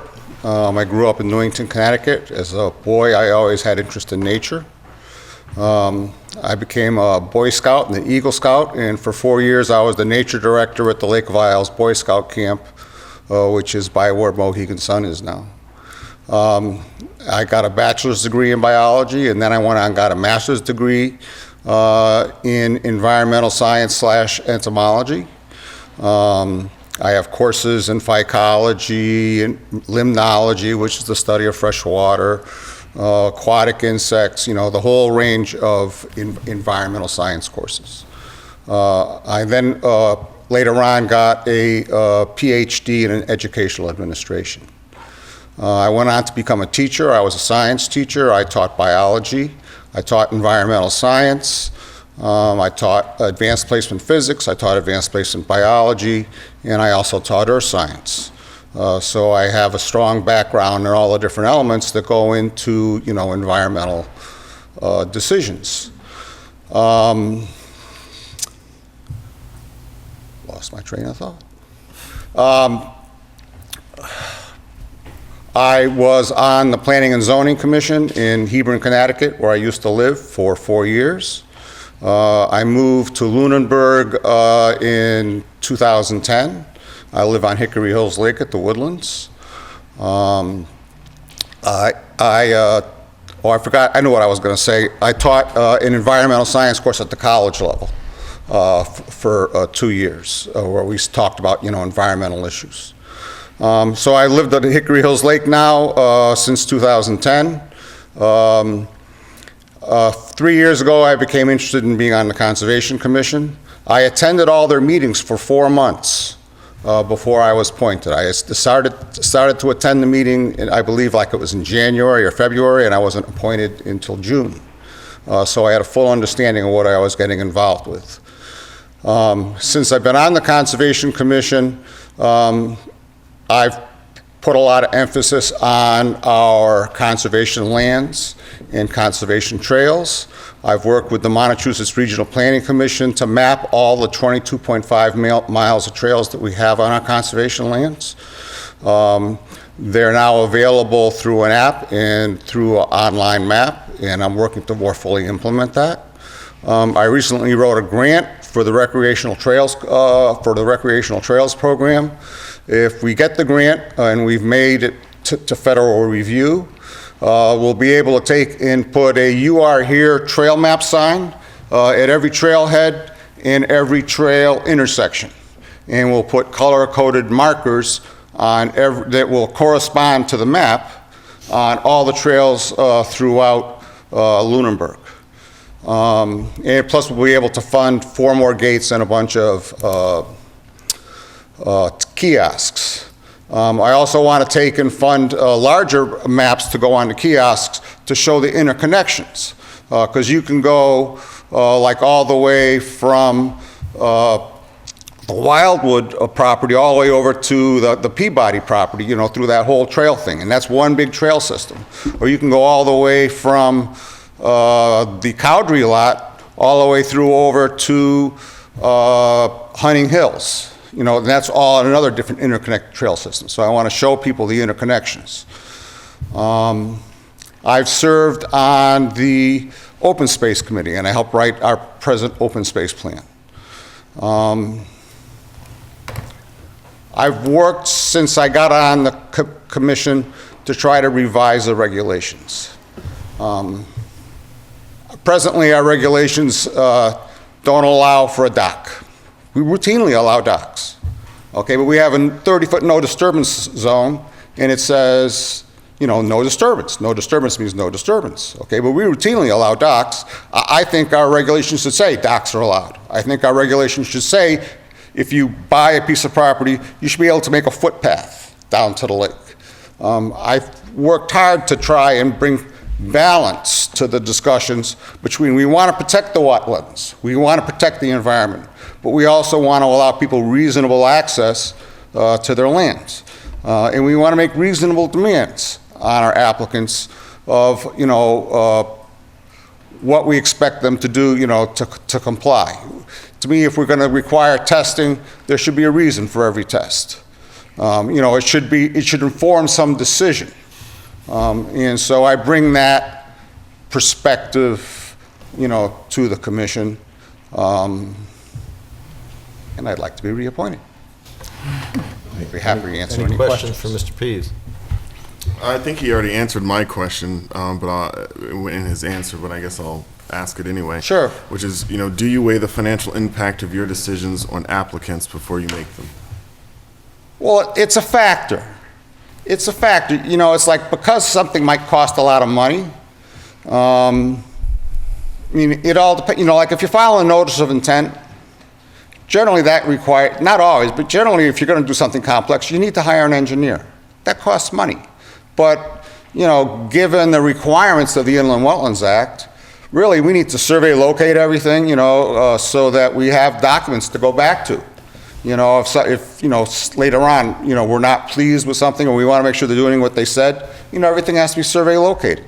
So I try to make sure that, on a personal point of view, that we don't place unnecessary financial things. But a lot of times, it's unavoidable. It's like, if you want to put chemicals in the water, I mean, that's serious business, putting chemicals in the water, and we have to have testing, to take it and show that it's necessary. We want to avoid at all costs, having blue-green algae blooms, because then you're putting poison in the water, not just chemicals, poison, copper sulfate's poison. So, did I answer your question, or did I start to ramble? Thank you. Anybody else? Okay, we have three reappointment possibilities, one new applicant. I will read, so we got two letters. I'm going to read one because they're basically similar. I'm going to read one from the chair of the Conservation Commission into the record, and it reads as follows. Honorable Select Board, please accept my enthusiastic recommendation for reappointment of Todd Dwyer, Jack Rabbit, and Bob Pease. I've had the great opportunity to work with all three individuals over the last 3 years and find them all extremely qualified and active members of the Lunenburg Conservation Commission. I find all three gentlemen to have unique and varied opinions into how best apply the Commission's authority in the protection of the environmentally critical wetlands of Lunenburg. None of them are afraid to speak their minds and actively participate in the investigative, permitting, and management duties. Todd Dwyer is a civil engineer in his professional career, the only civil engineer on the commission. I've come to rely on his technical knowledge and real-world experience in reviewing plans presented to the commission. He has a great knowledge of site work and can foresee activities from design to completion and how best to apply the Wetlands Protection Act to ensure compliance. Todd currently serves as vice chairman. Todd is also an avid fisherman, spending many mornings and evenings on Lunenburg's bodies of water. This gives him a unique insight to the wildlife and fisheries found in these bodies of water and gives him firsthand knowledge into the health of these critical wetland areas. Jack Rabbit is a process engineer. While not something you would think is pertinent to a commissioner, it definitely gives him a great ability to learn and implement the laws and regulations regarding wetland protection. Jack has a keen thought process, and while his tenure as vice chairman from 2014 through 2016, I found his consult and participation very important in trying to educate 6 new commissioners. Jack has worked tirelessly as the commission liaison to the Lunenburg Stormwater Committee. He has been on the committee since its inception. Jack has gained a great working knowledge of stormwater and brings this into the permitting process, informing the commission on how proposed construction and development will affect the overall stormwater goals of Lunenburg. Jack also lives on Hickory Hills and works closely with the management team of the lake to protect this critical wetland area. Bob Pease is an educator and biologist. Though retired, Bob continually relies on his background to review, debate, and ultimately provide the commission with opinions honed from a lifetime of knowledge about the environment. There is rarely any question as to what Bob's opinions are, and he makes for a lively debate. Bob has worked closely with MRPC to develop trail maps for the walking and biking trails found on conservation property. He also lives on Hickory Hills as an active cyclist on the trail system of the large town forest and the lane properties. He also works tirelessly in maintaining the trails on these properties and promoting them to fellow cyclists. Bob is instrumental in the Commission's continued pursuits of protecting undeveloped lands in Lunenburg. As a 23-year member on the Lunenburg Conservation Commission, I have not had the pleasure to work with better individuals. As to the potential candidates, the Conservation Commission has a very steep learning curve. I would encourage anyone interested in serving to attend and participate as an associate member for a while. As an associate member, you cannot formally vote, but are encouraged to participate in the implementation of the wetland protection laws and regulations, permitting and enforcement process, and activities involved in the management of the lands under the care and control of the Conservation Commission. It is human nature to honor a commitment made. With active associate members participating, there may be a feeling among a current commissioner up for reappointment to step aside, knowing there is someone truly interested in continuing on in their position. At this time, there are no active associate members and no vacancies, so I would strongly recommend reappointment of all 3 current members, and that's from Richard Birch, who wrote personally, but is also the chair of the Lunenburg Conservation Commission. And I will just say for the record that we had a letter from Mr. Luck, who's also a member of the commission, who also wrote personally and basically reinforced and said the same things and recommended reappointment of the 3 members who are up for reappointment. Mr. Chair, may I ask sorry. I just wanted to mention that when Elaine reached out to the board, to the Conservation Commission for a recommendation, it was after their last meeting, so the Conservation Commission was not able to make a recommendation as a body. Thank you. And I appreciate the 2 members who submitted written material. I just was wondering if associate members is a actual position. It's nothing I've ever heard of and nothing we appoint, so I don't know if that's something we actually could do. I mean, just as I sat through a year's worth of Selectmen's Meeting and Mr. Pease said he had done the same, although I know that some committees like the Zoning Board of Appeals have actual positions, and I don't know what they call it, it's not associate, but I don't think there is an associate member to the Conservation Commission as an actual. There is not. Right, not as a technical, no. I think he means. So I'm not sure what that even means. I think. Yeah, I just, again, I wasn't interpreting it, I was just. No, I just want to reading make the sure letter. I understand that that's actually not a thing. Yep. So, we interviewed 4 people, we have 3 appointments, and I think this is the time when I will entertain motions. I move to reappoint Jack Rabbit to the Conservation Commission. Do I have a second? Second. Does anybody in the public get to speak or no? Not during, no thing. Thanks. Any further comment on that nomination? I want to just note that I really, I really appreciate the commentary. The question I asked about the financial impact is, I've heard from several members of the community who've had concerns about the impact of the decisions from the Conservation Commission financially on them. And I understand that it can be quite burdensome. I would hope that when we're looking at a business owner that we're not making assumptions that because it's a business that they can afford it. I hope that when we're looking at people who live on a lake that we're not making assumptions that because their homes may be valued higher that they can afford certain things. However, I do believe, as Mr. Rabbit indicated, that we have a legal responsibility to protect our water, to protect our ecosystem. And I know that that always comes first, and every other consideration is secondary. It doesn't mean that they don't matter, but it means that they are secondary. And I believe that Mr. Rabbit upholds those values, and so I strongly encourage his reappointment. Okay. Mrs. Adams? I'm not exactly sure with 4 people and 3 positions how this would be laid out so that it makes sense. So I would just go ahead and make my motion, which. Well, wait, we have a motion in a second. So in terms of how to, I mean, I went through a process where there was 2 of us for 1 position. The order we do this in will determine the outcome. And so we won't even have the opportunity to discuss candidates as we go down. So I feel like the process is confusing to me that, do we do all 3 at once? Because by highlighting 1 person and then a second person, we don't even have the opportunity, like I just was going to make a motion to recommend somebody, but now can't. We're locked into 1 person. How are we choosing the order? Because the order determines the outcome. There is, well, the answer to the question is that there is no defined way to do multiple appointments. Is that true? Yes, that is I true. feel like there should be a defined way to handle this because the order we do it in determines the outcome. I don't agree. It does.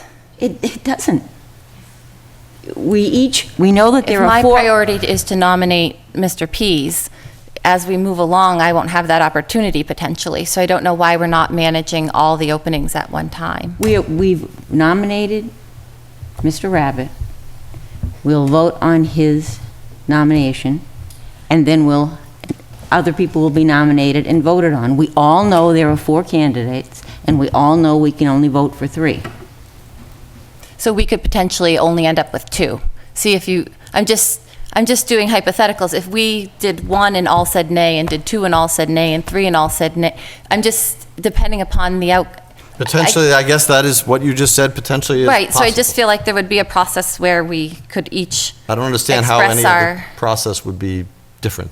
Okay, the order we do it in determines the outcome, and I don't know why one person's, if we both did a nomination at the same moment, the outcome could be different. So I guess I'm just, Again, want to make sure the outcome makes sense to everybody involved. Again, I disagree with your statement that the order defines the outcome.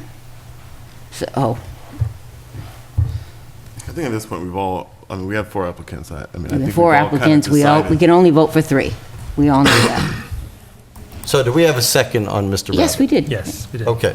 So on the motion to reappoint Mr. Rabbit, all of those in favor, please say aye. Aye. Aye. Opposed? Nay.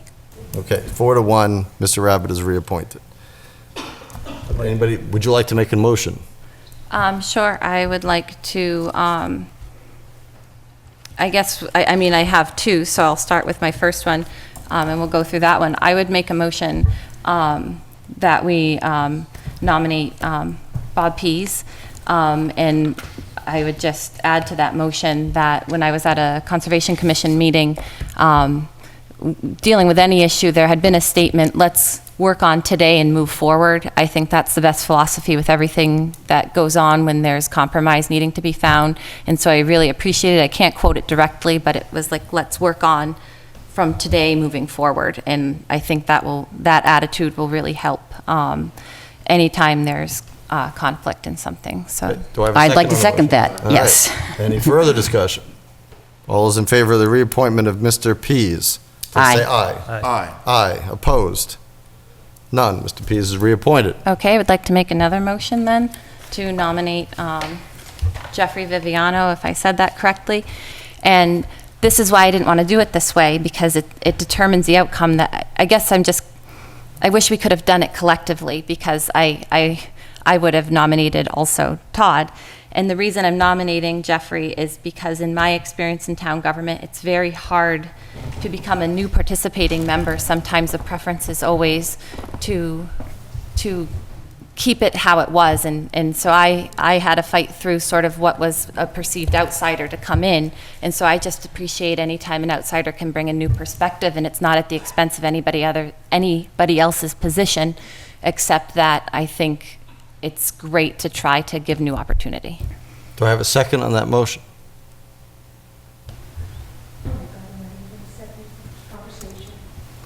You're not even going to second it for conversation.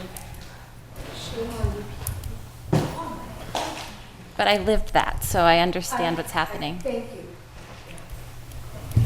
Seeing no second, I would entertain another motion. I think it's pretty. I'll nominate Todd Dwyer. Input from the community. We had no idea. I had no idea that you were going to be discussing these things tonight. Well, we're discussing them on the board. They were on the agenda. Comment. If I had known during the public comment section, I would have had the opportunity to voice my opinion, because these people are talking about how great communicators they are, and yet we go to their meetings and they don't answer a question. Not just the chairman, but all the other people at that table. Not one of them could answer our questions.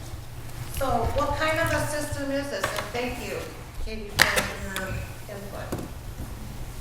What kind of a democracy system is this? Okay. Agenda items are not open to public comment in general unless they're public hearings, and that is a general rule. So perhaps your system of educating the public on what, is being discussed should be improved a little bit. And Mr. Chair, if I may, oftentimes in our meetings, we do open for comments to the public on things not listed as a public hearing. We actually had a resident a meeting or two ago public comment about our inconsistency of participation. I think this is an example when we choose whether or not participation is welcomed, because oftentimes we start bringing up participants and it's not listed as a public hearing. So that's something we may want to bring consistency to, because sometimes we invite, sometimes we don't, and I lived this, so. I'd just add that we already have identified that we're going to take a look at this whole process this year. This meeting tonight, and now having the candidates actually speak to us is, I think, a great improvement over what we've done in the past for us not even have this conversation, we just approve it. So this is already a step in the right direction. We're refining the process. So I would like to at least point that out. I'd like to make a motion to nominate Todd Dwyer for reappointment to the Conservation Commission. Second.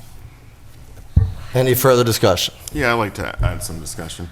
I think that I think it's, what Selectman Adams is saying, I think, has a lot of validity and truth to it, which is that, I've been on this board for a couple of weeks, and one thing I said at the first meeting is that I don't feel like I'm qualified to make decisions on these appointments until I know more about the applicants. And I appreciate that we are going to evaluate this going forward.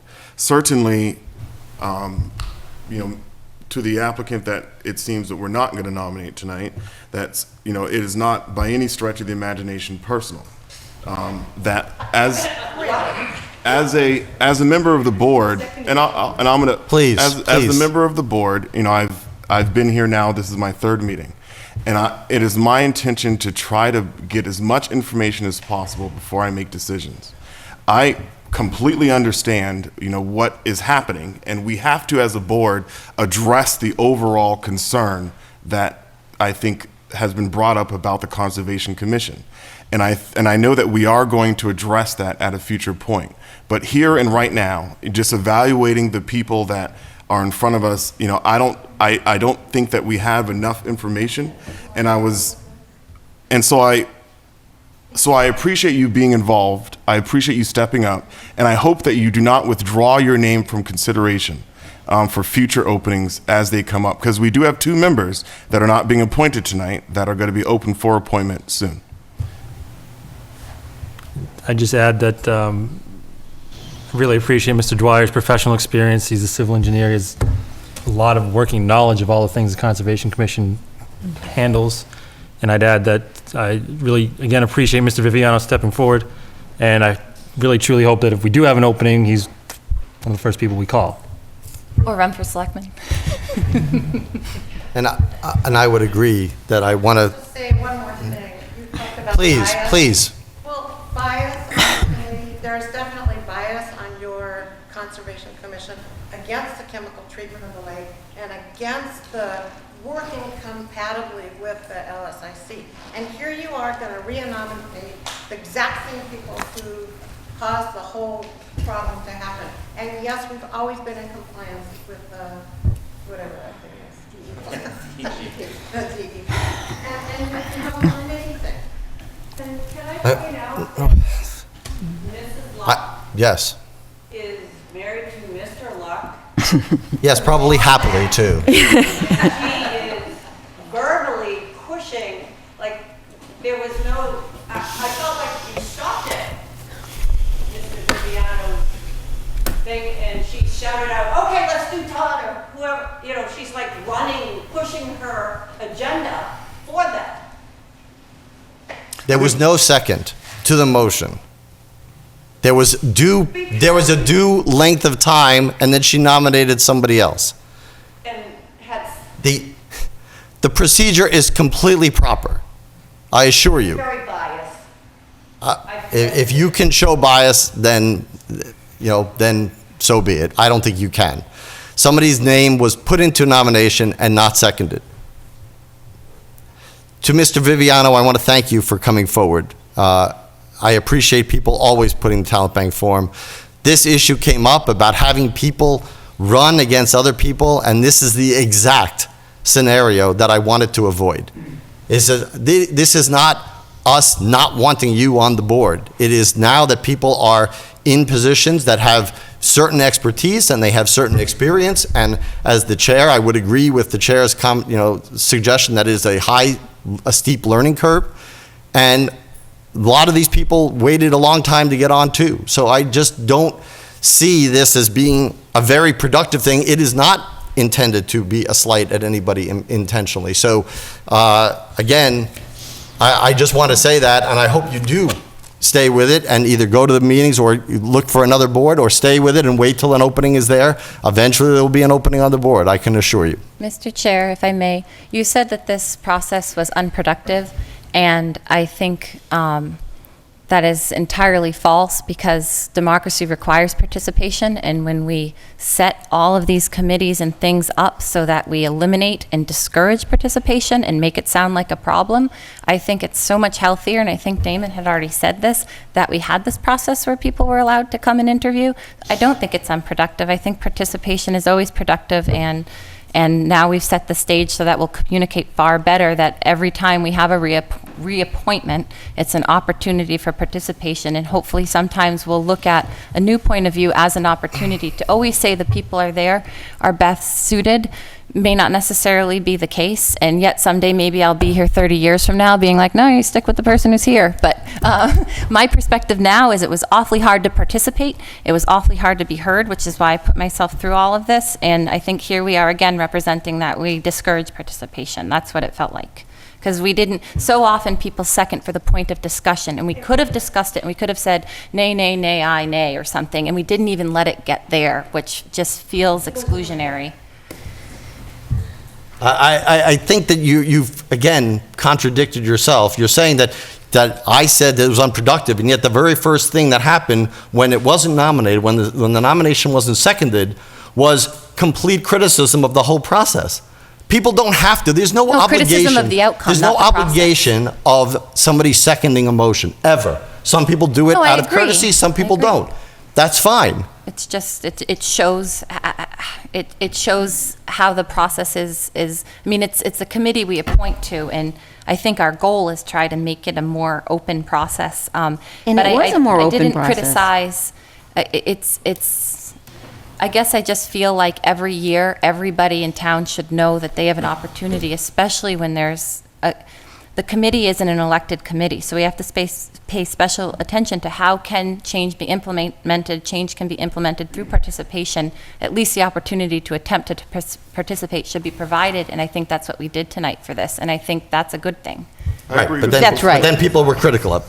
I agree with most of what Mrs. Adams, what Selectman Adams has said, and I certainly want to, express that I have no problem unseating someone who's held a seat for a long period of time. That's, I think, part of the course. I don't think that this has been unproductive. I'm really glad that Mr. Viviano came forward tonight and had the opportunity to speak. I ran for an office. I lost the first time. And then sometimes you have to run again. I mean, putting your name out there is part of the process. And, part of our decision making, is I have to go to sleep tonight, right? And I want to make the best decisions I possibly can. And sometimes that is not always what is popular in a given moment. It is how we can make these personal assessments given our roles and our responsibilities for the betterment of our community. And it is not meant to be offensive to anyone. It is not meant to devalue anyone else's perspective on things, because certainly I don't. However, it is, there are 4 applicants in front of us. I heard from all 4 of the applicants. 3 of them have extensive backgrounds in environmental studies and in engineering. Because of the legal matters before us, I don't think that we can even opine on what's happening with LSIC in too much depth, but I think that there is certainly a discussion that needs to happen here. And I wish that this appointment process to the Conservation Commission was not phrased as if it's pitting the Board of Selectmen against Lake Shirley, because that is not how I feel. I think that is a false characterization. And certainly, I think we all are members of this town. We all know that there's going to be an election coming up at the end of our terms in which all of you can vote us out or run against us. But while we are here, I hope that we can make the best decisions possible.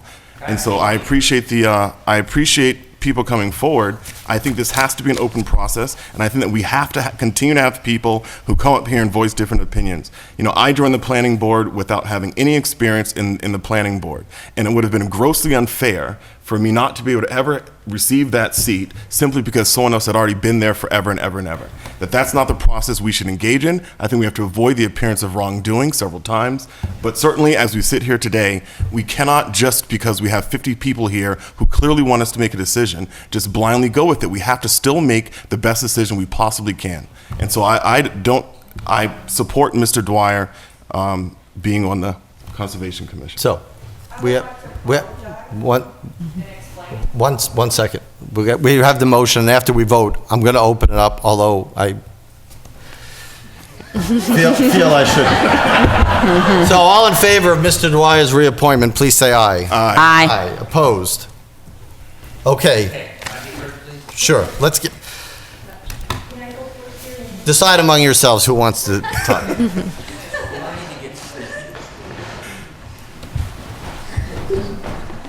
Joanna Bellata, 362 Sunset Lane. And to Ms. Adams' point, you have always, most of the time, been very respectful, and for the sake of argument, second for a conversation. I don't think that man's going to walk away feeling valued whatsoever. That is totally, I don't understand how that even happened. Well, I do, but it's a sad state of affairs that happened. I hope you all listen to the May 29th audio of the Conservation Commission, because that would have given you insight on how you appointed these people. I sat on planning board for 10 years, never met you. Your father I met, asked me, I wholeheartedly supported you on planning board and was proud to do it. And I think you've done a fabulous job, and it was a great decision on my part. Did I know you? I went out on a limb, and you were a winner. And I thank you for your service and what you did. You all need to listen to the video. If you have, can I ask, have you listened to that video? Yes. Yes. And you all comfortably nominated people. Now, Mr. Pease, I wanted to stand up because Mr. Pease and Mr. Dwyer sat through that whole meeting, the hour and 15 minutes, and kept bringing people back. Mr. Pease had to state twice, remember, we're being recorded. Twice, he had to be the guy to stand up and say, let's get back on task of conservation and not bash the 80 people we just threw out of this building. And Mr. Dwyer kept going right back to that same conversation of conservation, not making criticisms, using F words, describing people in that meeting. And you appointed people that were part of that process this evening, that you heard on video. A police report is provided telling you what was said about 80 residents that supported all of you in some type of an election. And you get no feedback on appointing them. You hear a video of conduct unbecoming and reappoint them. And I don't know if you think I'm not bored sitting at home at all. We run a program for the quality of life on our lake. We raise the money.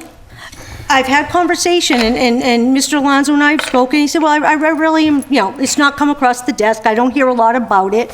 Well, I think that's a pretty good thing that for 13 years we've been running a program with poisonous chemicals and other things that you want to speak of. And in 13 years, it's never once come across this desk as a complaint from DEP, EAP, or any other agency or resident in the town of Lunenburg. I give myself and the numerous people on Lake Shirley that run this program on behalf of you, because you own that's your biggest parcel. You own it, it's yours, with no tax dollars. Except now we're paying tax dollars for lawyers, where I would rather you give me the money you're paying Attorney Costa so I can put it back in that body of water, not on an attorney. Because I've never asked you for money for the body of water that we maintain. People are buying houses for millions of dollars today because the water quality on Lake Shirley. $1 million these houses are going for because of the water quality on Lake Shirley that they pay out of their pocket to raise. I support and I make sure I follow the Massachusetts Wetland Protection Act wholeheartedly. And anything they add, the state adds to that act, we're gonna follow. Am I saying something funny, Mrs. Locke? Yeah, you are. What is it? Okay, can we? Well, she's laughing at me, Mr. Alonso, and I don't appreciate that. I don't appreciate that, but I want to stay on top. Are you going to talk about the appointment process? And I would appreciate it if the chair. You're getting off again on the conservation decision. No. Yes, well, let me get back then. Go ahead, get back to it. Reel me back, thank you. Now you made me forget my train of thought. What was I saying? It was that they should read the report. You were saying that you follow the Mass. Oh, what? Follow the Mass DEP. Yes. What we're in dispute of is the state has said they cannot amend the order of conditions. I'm not even disputing, but they ordered. Point of order, this is not on. Exactly. That's my. I agree. This is public comment, isn't it? No, it's not public comment. I allowed you. There were comments about the appointment process, and if people want to comment on the appointment process. Comment, Mr. Facios. I'm terribly sorry. Does anybody have any comment about the appointment process? Thank you. Okay. I think it's wrong. Fair enough. All right. Back to our reappointments. These are other members of, other officers that are appointed by the board. I will read them again. If somebody has a hold on any of these, please let me know.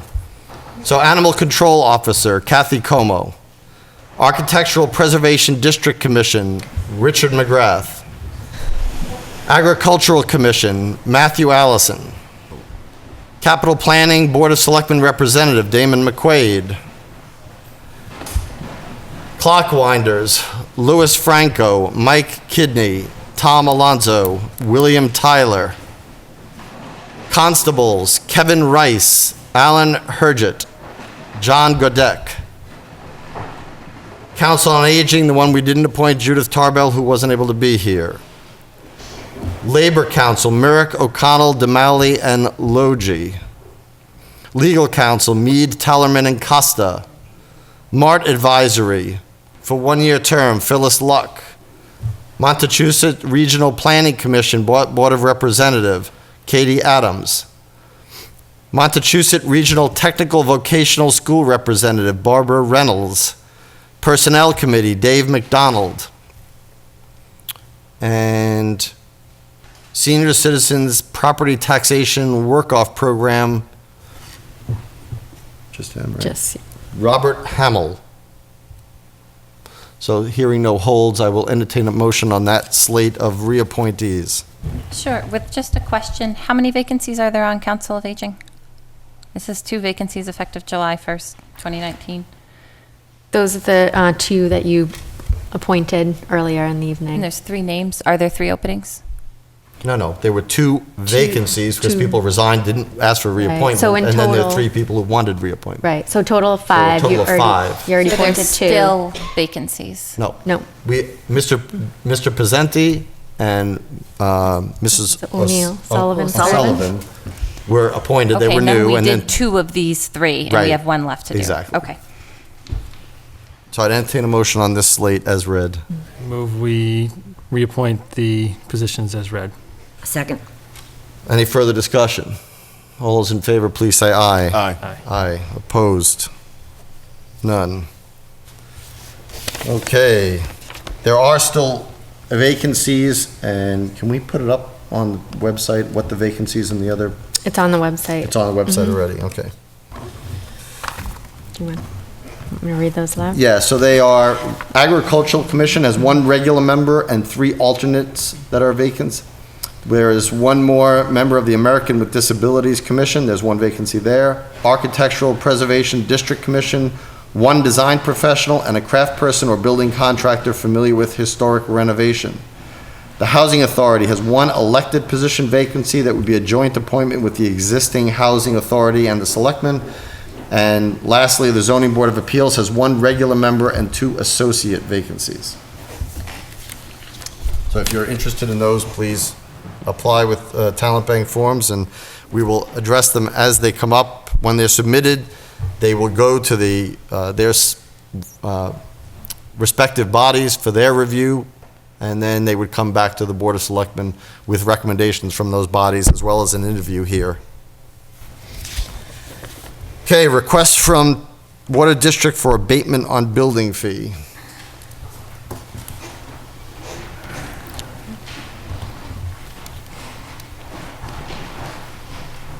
Good evening.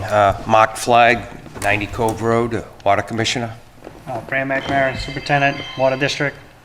Yeah, the last Board of Water Commissioners meeting, the Board of Water Commissioners requested that we. Louder, well, louder. they- I can't even hear you when I'm 10 feet in front of The you. Board of Water Commissioners requested that we send a letter asking for an abatement of the building permit fee, which was a little over $23,000. And the intent of that is, there's a lot of cooperative actions taking place between the board and the town. You know, we've waived some fees, and I think just be a good gesture and continue cooperation if you guys would consider that. Sure. This is for your the new office? The new Right, headquarters? correct, yep. And they just started digging yesterday for the putting in the foundation.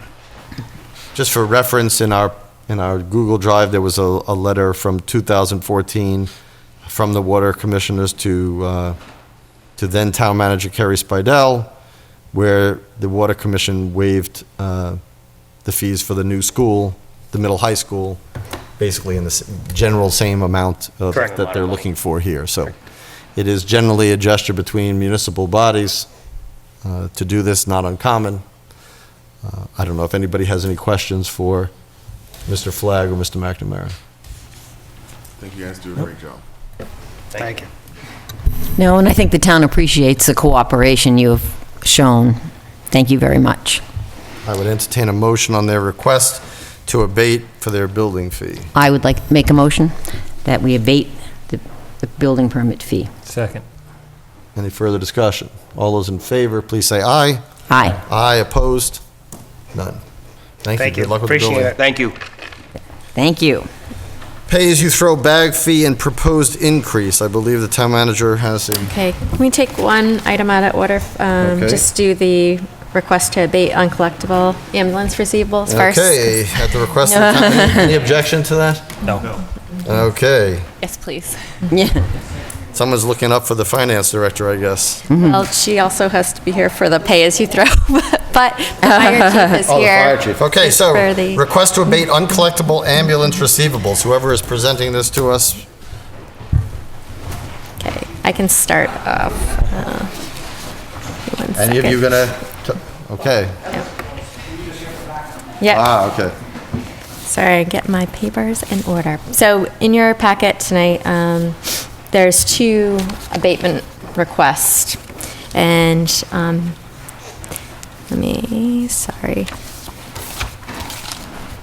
Get ahead of myself. So the first list of uncollectible ambulance receivables is from 1998 to 2005, and it totals $84,780.98. And this has been identified in previous financial audits by Powers and Sullivan to write off this amount as it is deemed uncollectible. The Board of Selectmen voted a different amount totaling $108,900.84 in April of 2019, and that was also identified in the financial audit as it was uncollectible. The other uncollectible amount we're requesting an abatement for is from 2008 to 2018, totaling $32,994.17. And this is being recommended by our billing company to be abated and has also been reviewed by our fire chief and EMS coordinator as well. And the majority of this amount are patients that are deceased without estates. And the other categories include patients that have requested abatements or hardship requests. To get to this point with our billing company, 5 letters have been sent out by the billing company and a pink letter, which is demanding payment. Most of these are because of the status of the type of account they are. That's why we're requesting an abatement, that they don't proceed to collections. Now, I understand the ones, I have no problem with either one if that's the recommendation. But dealing with something from 1998, I'm assuming that that's an anomaly and we're going to keep better tabs on things than 20 years ago. This will clean up the books, essentially, yep. Okay, and so we're not going to let anything go 20 years before we take it off the No, books? but this has been, this will, I think at the 10-year mark, That you'd will probably be- guess that they're not going to pay. mhm. So, any questions for the town manager or any of her, what did you call them, backup people? Then I would entertain a motion. I move we abate the uncollectible ambulance receivables both from the periods of 1998 to 2005 and 2008 to 2018. Second. Any questions, any further discussion? All those in favor, please say aye. Aye. Aye, opposed? None. Thank you both. thank you for staying. Pay as you throw, bag fee and proposed increase. Okay, Does this come with a, yes. I just want to connect for slides for people at home.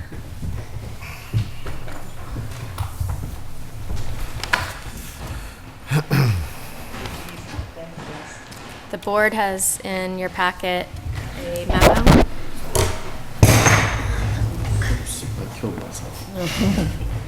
There goes your sign. yeah.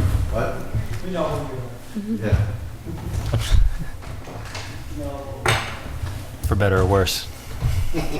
Karen, is that on right now?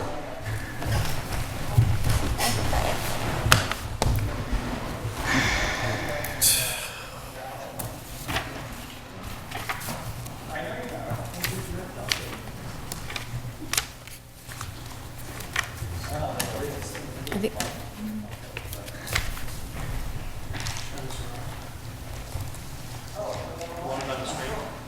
Yeah, is it nothing? Oh, it's Framed pointed the wrong way. Oh, that would be why. Yeah. There you go. All right. I was wondering why it was getting warm up here. Right on the forehead. Yeah. Thank you. And now it's up on the other screen as well. So the request before you tonight is due to increase in bag costs that went into effect in November 2018 as part of our contract with our bag vendor, Waste Zero, and an annual adjustment not to exceed 3%, which is based on the Boston Consumer Price Index. And this will go into effect in November 2019 per our contract with our waste hauler, Casella. I'm recommending a rate increase of $1.50 a roll for the small, large, and extra large bags. Due to a surplus in the Solid Waste Enterprise Fund at the beginning of fiscal 18, we were able to hold off on increasing the bag costs until now. The last time the town raised bag prices was July 1st, 2008. So the slide that is up on the screen is a projection of the shortfall that we would see, a projected shortfall in the Solid Waste Enterprise Fund if bag prices are not increased. So given the current, and this is based on fiscal 19, our revenues and expenditures, and what was, total cases, ships, the bags, and disposal costs. And this is a projection of the solid waste enterprise if bag prices were increased $1.50 a roll. So we would, the projection using these same figures from fiscal 19, there would be a surplus of approximately 10,000. That's what, it's an estimate. But this would allow us to hopefully not increase bag prices again for a few years. A surplus we could carry forward going forward. And the last slide is a breakdown showing the current prices for all the currently sized bags and the cost of the bags based on the $1.50 increase per roll for each size bag. So, for instance, the small bags would go from $1.25 per bag to $1.40 per bag, and per roll from $12.50 to $14 a roll, and so on. Any questions for the town manager? I do. Over in some of the newer developments in the Whalum area, do those complexes, are they putting their trash in these bags, or are they just using large dumpsters? Do we know? The large complexes, they have to, believe, get haulers. They have the private waste haulers, right? Mhm. They're not part of, How will this impact? this is for residential. How will this impact people in our community who are low income? Because I think the price is already kind of high. So are there any programs to reduce the cost for seniors or on a fixed income who may find these prices unaffordable, or for people who are low income?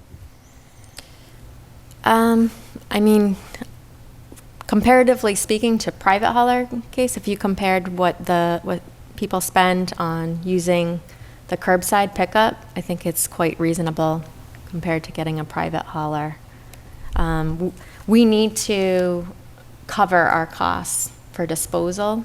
It's an enterprise account, so it's a self-sufficient account. So we need to, whatever we're expending, we need to take in for revenues at least. So this recommendation is what we thought was a fair, given the analysis, what we know for numbers now, was a fair increase. And we hope to not have to increase next year. I guess what I'm asking is there a program in place where I understand that it's comparatively, it may be less than other services, but for the person who has a set amount of money every month that's coming into them, even though we're talking small numbers here, so it's not like this is a lot of difference. But what I'm asking is there a program in place where that person who is on a fixed income. They're already having to make decisions between food and pills. And, now this is like another $1.50. Is there a program in place for those individuals to get some kind of relief? There is nothing in place for the curbside pickup. Okay. As far as, if you look at per bag, it's 15 cents increase in the bag and Did you say it 30 hasn't- cents. I'm sorry? Hasn't gone up since 2008? 2008. I feel like that's a pretty good hold on not increasing. That's over 10 years, so. And that's that an accomplishment. the surplus can stay in the account so Right. that, So we don't have to increase if we can use that towards our expenses next year, carry that forward. I would just ask that, we have certain programs in town, like for people who can work off their taxes or, other services, people who can get certain reductions in their tax liability because of their income status. I would like for us to be able to extend some relief in this area to those people. If you qualify for those programs, then maybe, the town might be able to also allow you to have a fund I'll contribute money to, so that way people who are already struggling, that, that they're not spending more money on trash bags. This seems maybe like an agenda item because it can't be built into whether or not we do this at this time, I feel like. So maybe we revisit these type of topics, not just for the trash bag, but maybe we look for ways to help in general. But then it makes me think of the work you're doing with the recycling education and everything and minimizing trash.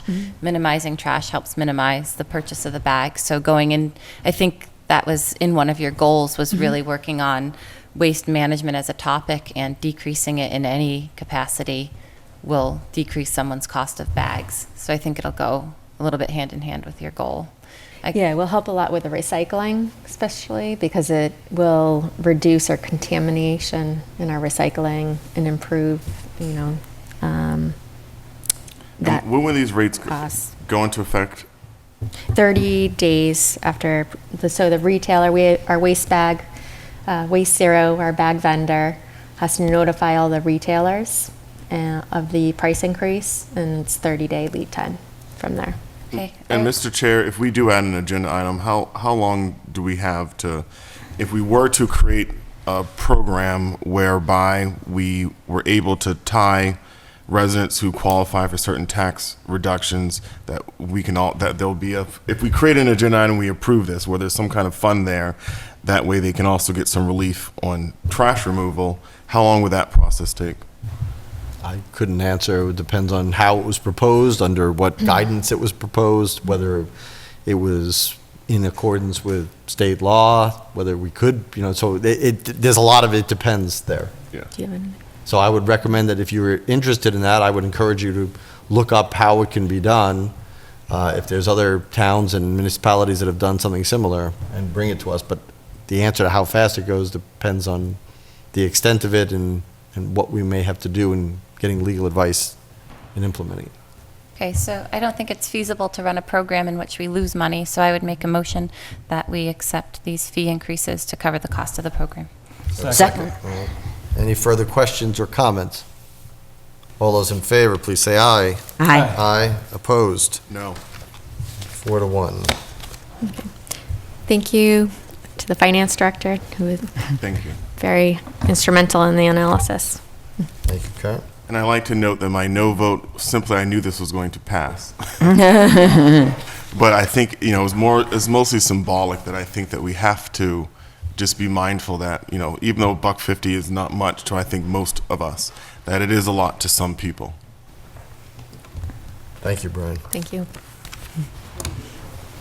Okay, we have a disclosure of appearance of conflict of interest as required by General Law 268A, Section 23, subsection B, subsection 3, for Peter Beardmore, a recent appointee to the Lunenburg Finance Committee.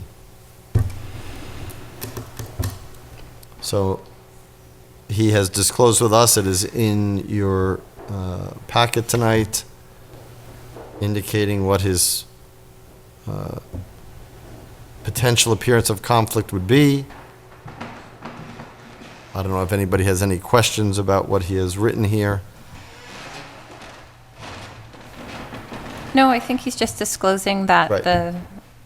the mother of his children's in the school, and that as he, deals with finance issues related to the school, that may appear that he has, that connection, and he's doing what is correct here, is just making us aware that exists. So do we have to make a motion to accept this form? Well, that's what I was about going to ask. Now, doesn't the conflict of interest has to be brought to the appointing committee, right? And he is not appointed by us. He is Right. appointed by the finance committee, appointment committee. So probably this has to go to them to accept. So Usually the this just appointing makes us aware of it? Excuse me? This just makes us aware of it? Well, again, when you have a conflict of interest disclosure, you have to present that to your appointing body. We don't appoint the finance committee. We have a special committee that appoints them. So this should be headed in their direction. But I'm glad that he brought it forward. And again, it is more just for disclosure. There's nothing in here that really constitutes conflict of interest. And just to recap my understanding, what he's saying is that he has an ex-spouse that works currently at the school, and that he has children who currently are in the school, and that despite that there will be no conflict of interest in his decision-making process. Right. And just to add one more fact of the law, for former spouses, they are no longer under state law considered immediate family. Yes. So really, any decision he would make would not have put him under that umbrella. Anyway, he's doing this to be ultra safe, and I applaud him for that, so thank you. Okay. A discussion on holding meetings at other buildings. So this was asked by Mrs. Adams, and so here we are. I don't know if you would like to introduce it. Sure, I'd be happy to.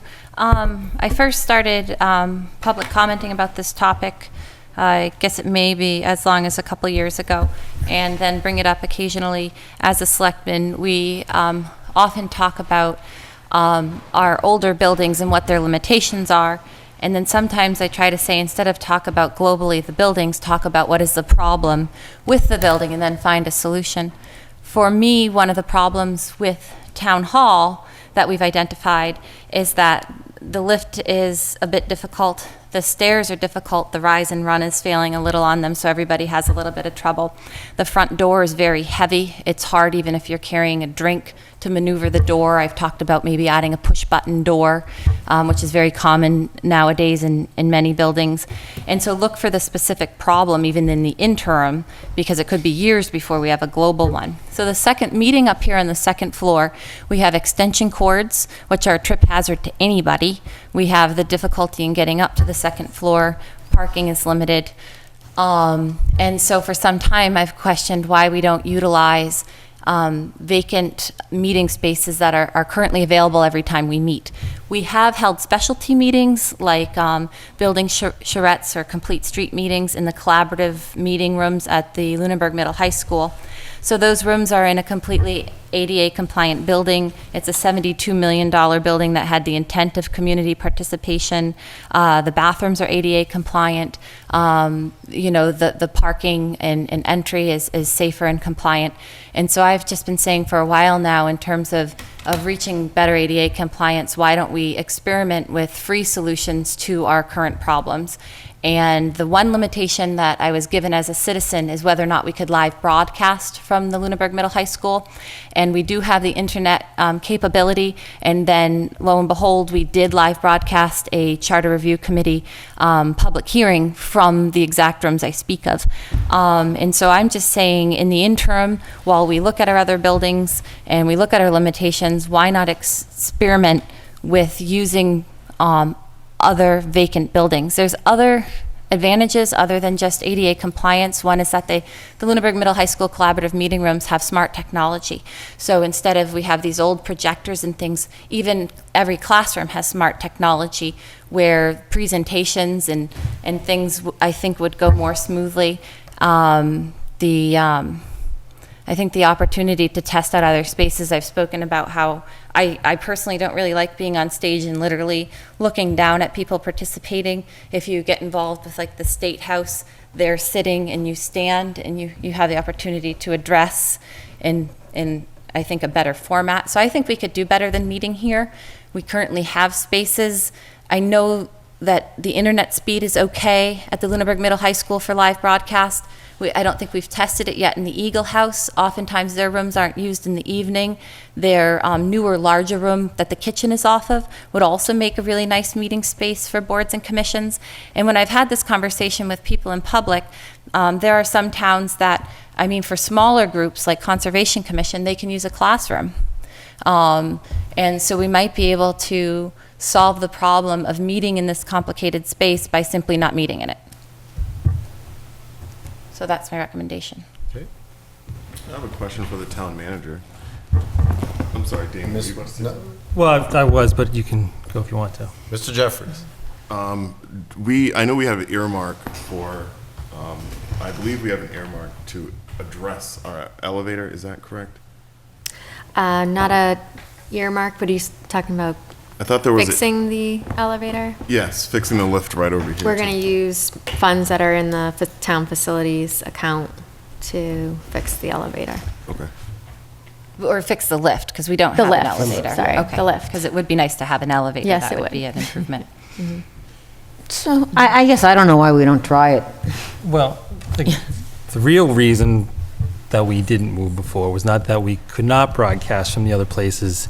It was that we don't have a studio in the other places, and production value of the cable access committee goes down by being not here with a studio. Here, and the feeling at the time was delivering a poorer product to people's homes is decreasing accessibility to more people who take in government that way.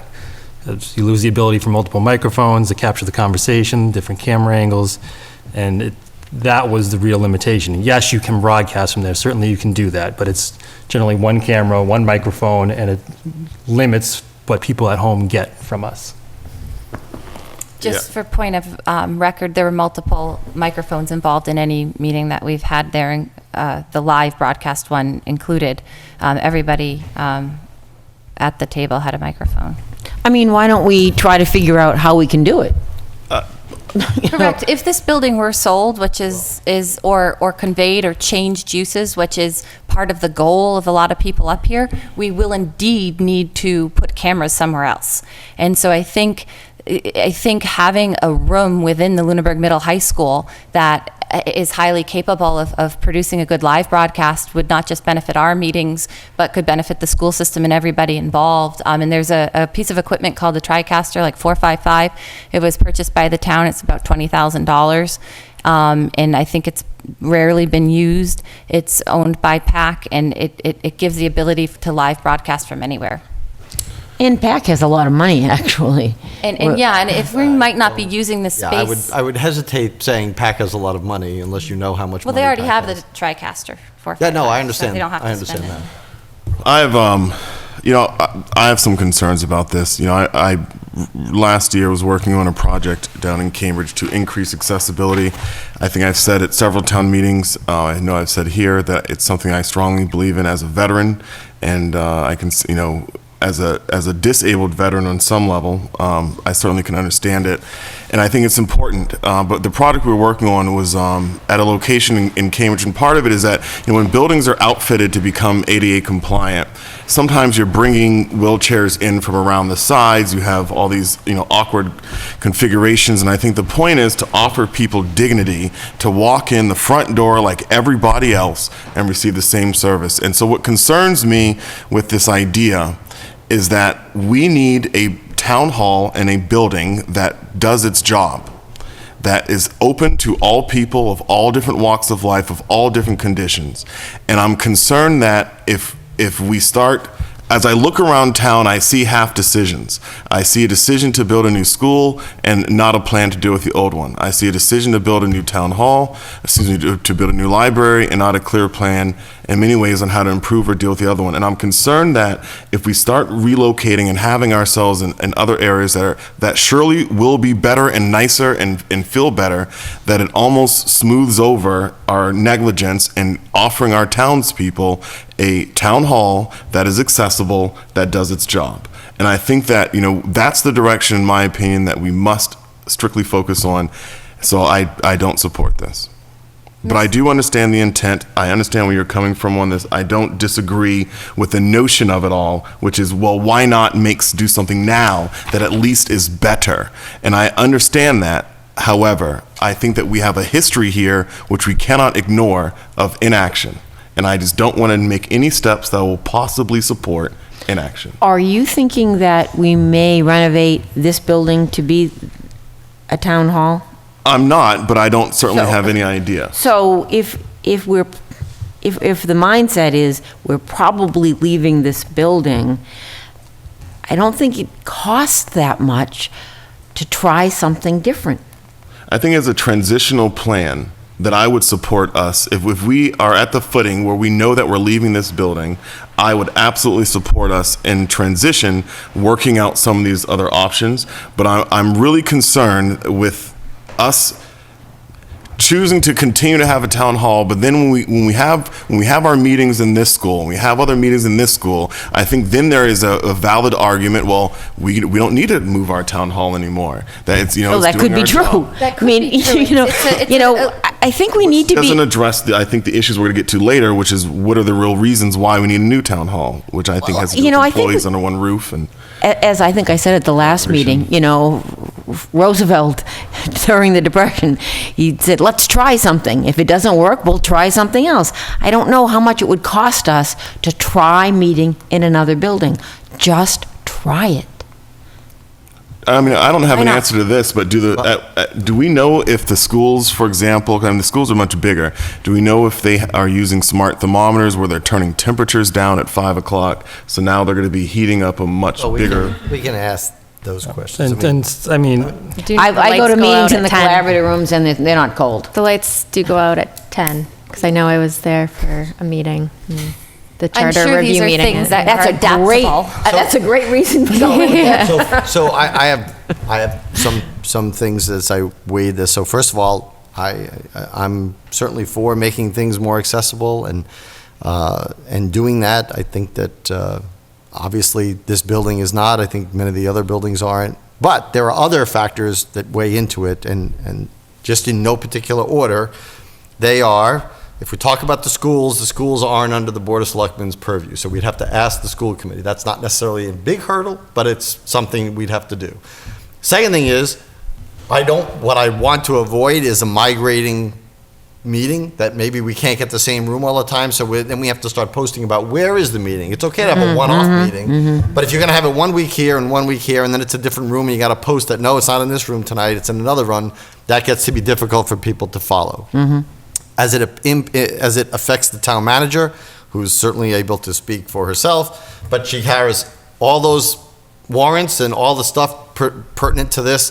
That's a lot to lug back and forth to the building. If something is forgotten here, she could go to her office and print one out for us. If it's over there, that's not necessarily accessible. Then we have the issue with PAC itself. So yes, you can live broadcast from another location, but all the equipment is stored here. That means regardless of the weather, you have to lug the equipment from here. You got to get somebody who's willing to do it. The setup is going to take ultimately a lot longer than it does here. It's wear and tear on the equipment. There may be people who can't fit it into their cars depending on what the equipment is, and it's going to shorten the life of the equipment just handling, because it's not designed to be back and forth all the time. That's why we have the 3-camera setup in the studio here. What does the school do when they broadcast meetings live? How is that? We're here. No, they broadcast live meetings from. Oh, they do live meetings here, so this may be an advantage to them if we focus on setting up a better broadcast system. Oh, right, it would help them. Right, I mean, it may work to everyone's advantage. But don't they broadcast the other meeting live? Record and then rebroadcast. Right. All right. And those are, as Damon said, those are 1-camera ones, which, again, if you have a big board, these aren't professional camera people that they're just like focusing, so you just lose who's talking sometimes, and the quality definitely goes down. Okay. Of course, it would be great, and I said that when I joined the school building committee, when it was already 3/4 of the way done, or 2/3 of the way done, that I can't believe we didn't plan a studio in the middle high school, but we didn't. Shocking. So we don't, excuse me? I said shocking. Yeah. So, but we didn't. So if we were to start one now, I don't think they have the room, because when we asked them about it, they didn't have the room. And then, of course, it would be a security, we'd need to have it under lock and key, which means that PAC would have to have access to the school, to have access to the room. So I just think, personally, I think there's a lot of logistic problems to doing that. But maybe we could work on it. Well, yeah. Again, PAC does have some residency at the Passios building, right? Well, they have a studio. Well- like when you do the news around town. Yeah. And some things. Just interview people. But it's not a big space. It's a small space. It's not even the size of, it's not even probably It's half like a the size of classroom this size, room. right? So we couldn't fit people in there. Right. But I was trying to look for an avenue of compromise where that is closer, better situation for them, potentially, if we had to relocate somewhere, take a classroom next to where their stuff is. Okay, Mr. Chair, if I may, talk more about the topic. One is the Passios building doesn't have push-button doors and et cetera. It's not currently probably any, other than being one level, it's not any more or less compliant. The bathrooms were made compliant by taking 2 stalls and removing one partition, and there's actually still the hole from the previous toilet. So that's how we've modified that building to currently have an ADA compliant bathroom. So I don't think we're heading in the right direction there. The Lunenburg, I read the minutes for the Lunenburg, a lot of the building committee involved with the Lunenburg Middle High School. I've read minutes for just about everything back to 2013. And the intent of that building was for it to be collaborative, which is why on the front end of it, there's collaborative meeting rooms. They do programs using the weight room with the community. And for people that don't have children in the school system, but that is, these school projects are tremendously expensive. I think it makes people feel good if they can see redundant use of space. Now, I'm a big believer in student safety and security. I wouldn't want to bring the public in there during the day, but we have ourselves conducted meetings there at the evening successfully. I think when we talk about the second floor limitations of Town Hall, the reason I hyper-focused on meetings is because that's the highest density use of this building. So just like tonight, the room was packed and everybody came here all at once in a high density capacity. Whereas during the day, if people are coming in to pay their taxes or see the town clerk, in terms of parking and things, there's a very gentle flow of people coming in. So in terms of parking and strain on the second floor here, meetings are the item that we could find a solution for. And other than the town manager's office, it's the only thing that's done on the second floor. So I think we immediately eliminate a lot of need so I guess, and then let me just, I went off in one direction. But one thing I wanted to say in regards to what Selectman Jeffrey said is that this topic isn't intended to be about Town Hall. Because town meeting can vote no on funding new projects and vote no on different solutions, we might not have a solution to Town Hall ever, or maybe a decade, but we have solutions to problems now, not to buildings. And it was last summer, almost a year ago, I went to the same meeting that our town manager went to just voluntarily. It was an ADA compliant transitions meeting. And it was at the Montechusett Regional Planning Commission headquarters. And there's a lot of legality involved in compliance, and I'd like to just say, if we have opportunities to comply and improve, and we're just blatantly choosing not to, I feel like long-term we're setting ourselves up for something where somebody could point out there's an opportunity for this municipality to have an improved outcome. And for reasons like taking down a camera, we're not doing it. Now, there's a lot of intent to leave this building. I don't necessarily support it. But obviously when we do, these cameras will move. The operation will move. And we don't know where that is to. We don't know what's going to be approved or voted or funded. That's why I say, and I said this in our goal setting meeting, is that I don't like to say, let's focus on a gigantic item that we don't know the outcome to. Focus on a problem and find a solution. The second floor of this building is a problem. I've identified a solution, and I'm pretty sure the solution is at no cost. Maybe a small fee in managing some cable equipment that we know we would be willing to spend when we leave here. Why wouldn't we be willing to do it now? And just as Another question, you said we need permission from the school committee. Have we asked permission to meet there in the past? Because I've gone to several selectmen's meetings there, so there must be a process to do it. And where the school committee comes into this antiquated space for their live broadcast, if we live broadcast from another location, it could benefit people or groups and committees beyond our own selves and bring accessibility to a lot more meetings other than just ours. I think that, when we go to the RMV, if I had to go to the RMV and then it's one building to get my license, and they said, well, you got to go down the street into another building and turn a corner, and that's where you're going to get your registration at. And if you want to, happen to, I don't know, what's another function? If you have to get a permit test, you need to go cross the street and go to this other building and get that done. I think we'd all fairly say if the building's not meeting our needs. Right? I mean, we don't want that from our RMVs. I think that our residents have the right to have one location where they go, that is a town hall. I think that's why we have that historically, and I just don't support the idea of Town Hall 1, Annex A, Annex B, Annex C.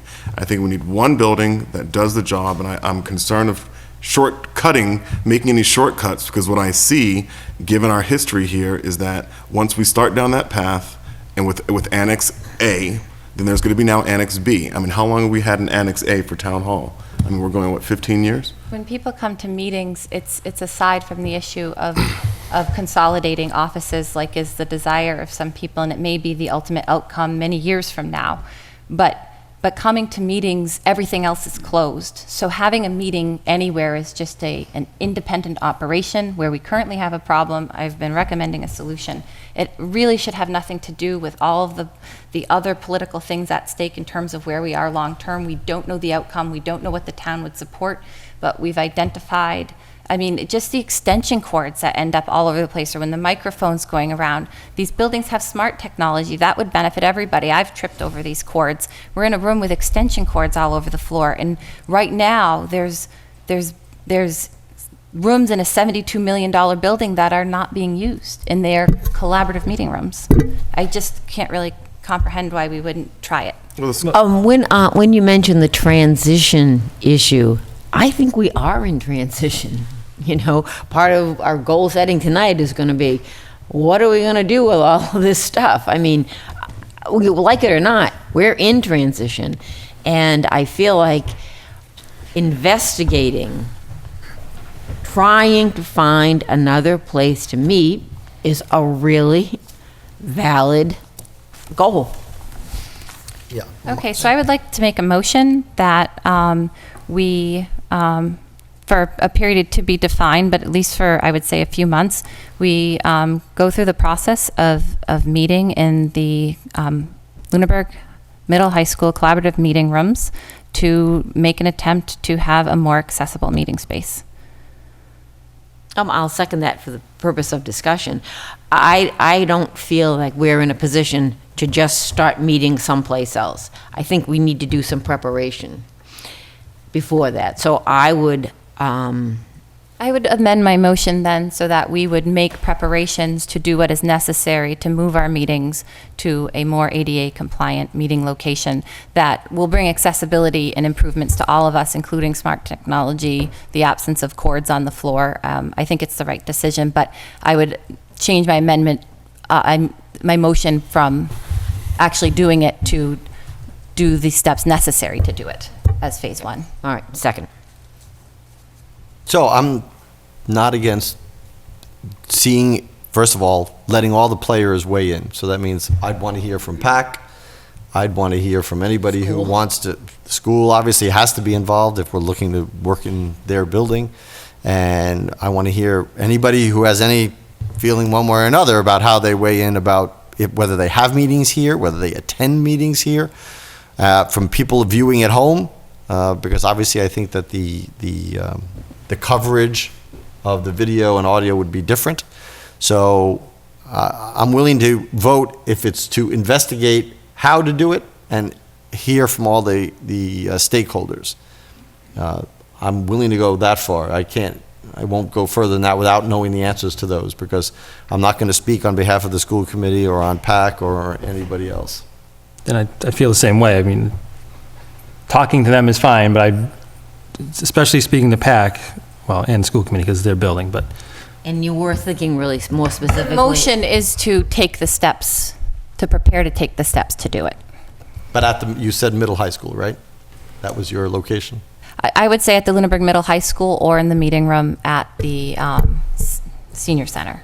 I would do the two. I think the meeting rooms are really nice at the library, but very heavily utilized. So I don't think that's a realistic location. So I would say to take the steps necessary to pursue meeting at an ADA compliant building that we currently have, which I would say Lunenburg Middle High School or the Eagle House.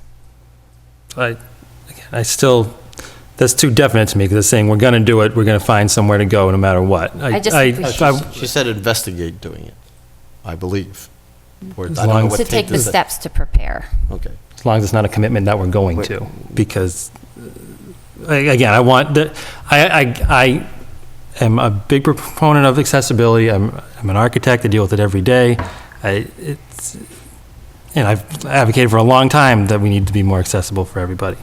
But there's people coming to the meeting is one layer of things, but I know many people who are elderly or mobility impaired who religiously watch us at home, who don't want to come here to actually speak to us, but get their information that way. And I want to make certain with PAC that we're not losing any production value for those folks.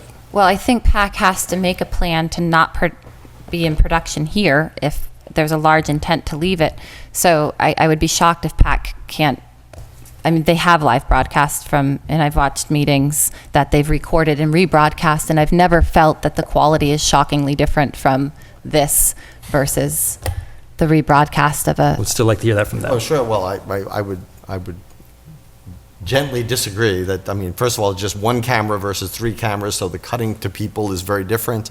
The quality of it is very different. And the fact that some of those ones, there's a difference between live broadcasts, the ones that are taped and recorded, I don't want the Board of Selectmen ones to be taped and played back. Oh, no, I don't. So I want it has to be live. And Okay, so, live broadcast has occurred. So again, if the vote is to continue the discussion and to engage, and if we can actively ask for input from the rest of the community and all the boards and committees, and especially the school committee, if it's even viable to ask for one room over, every Tuesday night, and what times they even have available, just to at least get them involved in this conversation. Because without their involvement, it really doesn't go anywhere. So my motion was to take steps to prepare to move to a more accessible location, which is a little bit more definitive than to collect data. It's to take steps to prepare to move. Which implies that the result is to move, right? I think as an attempt to provide a better outcome for a problem with an immediate solution, yes. So my question is Damon's. I want to be clear, because I want it recorded, that we are not committing to move. We are committing to take the next steps to see if it is feasible to move. Take steps to prepare to meet someplace else. I think is what the Katie's motion. saying is different. What Ms. Adams is saying is different than Saying what to she's actually saying. do it, yes.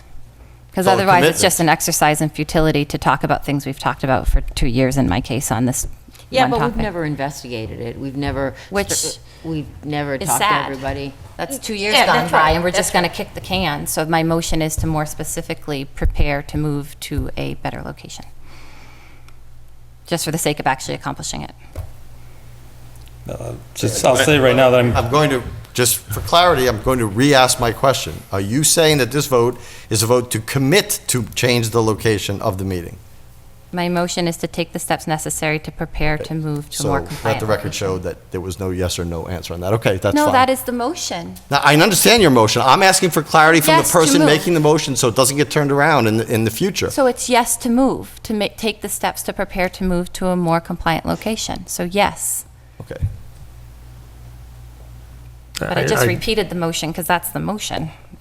I mean, I'll tell you right now, I'm going to vote no for that, but if there were a motion that were just to study it and talk to all the stakeholders, then I would be absolutely in favor of that. But to say we're going to move without talking to anyone about it first is not something I'm going to support. And I would have to ask the town manager because there's legality in ADA compliance to a municipality at some point. Does not acting on an opportunity to improve create lack of compliance as a true question? I mean, having gone to that meeting, they they intend for people to provide better outcomes. We If you haven't have- received a complaint about, accessibility to our meetings that we've been able to act on. This building is compliant.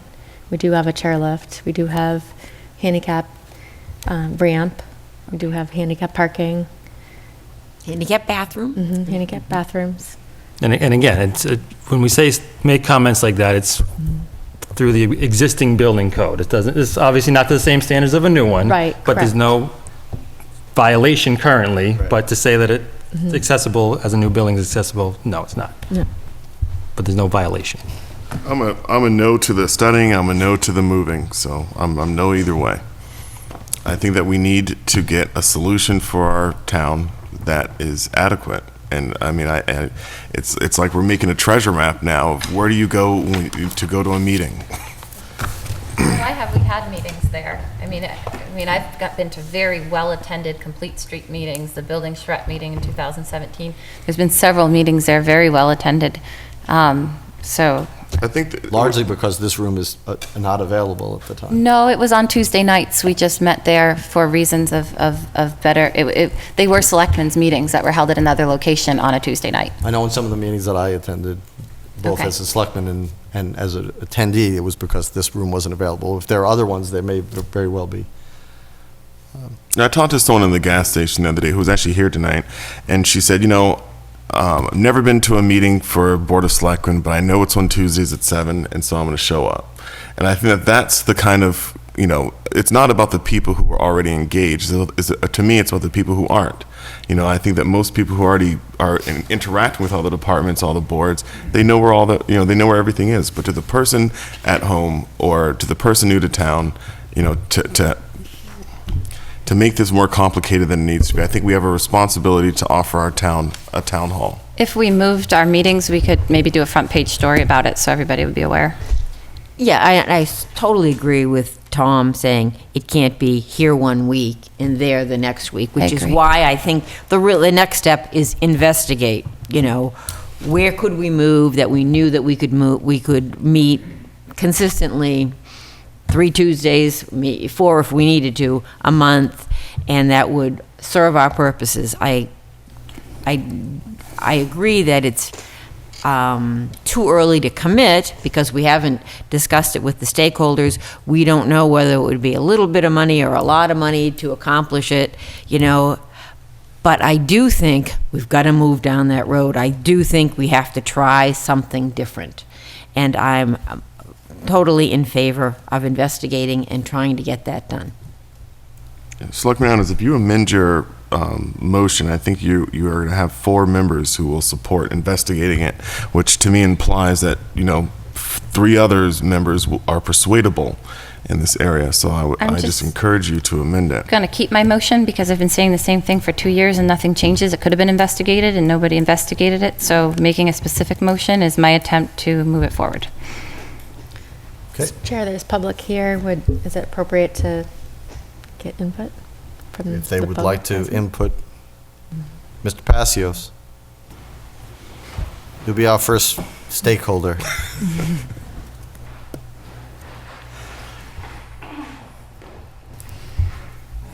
Dave Passios, 56 Whiting Street. I was either waiting for public comment at the end of the meeting, which you would have heard from me, or the invitation to come up now. Excuse me. I'm not against trying to find a location that's more accessible. I do have a problem with the complete turnaround by the person who's supporting this by opening up the middle high school to the public for public meetings on a weekly basis after spending more than 3 years saying that the school complex needs to be secure and we cannot be bringing the general public into the school complex. And that was in regards to the TC Passios building. Now you're supporting bringing the general public directly into the school building that is active, and at 7 o'clock in the evening, there are events going on in the gymnasium and I'm sure other areas of that school. So I think you've contradicted yourself completely. If Thank I you. may answer to that, I think I touched upon it. I did mention my work on student safety and security. That building is already used by the public in regards to the weight room, the school committee meetings, and it's set up in a way that it seals off a lot of the building. If you are there for something after hours, you can't get into the entire building. When I talk about not having the general public on the school campus, that is if town hall were at TCP, then the exact hours that school is open, when all of the children are out for recess and milling about, you would have the general public in a town hall that I think is too close to the school campus. That's while the children are there. In the evening, whether it's soccer practices, sporting events, it's a different environment. When my children are there in the school day, that's when I see the restrictive environment.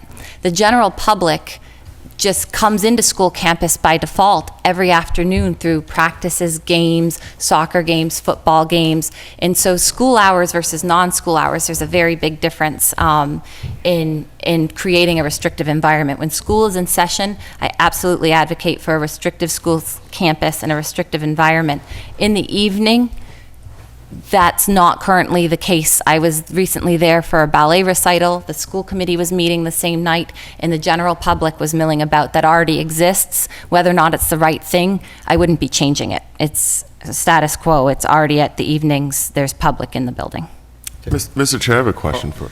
Before, does anybody else from the public want to say anything on this matter at all?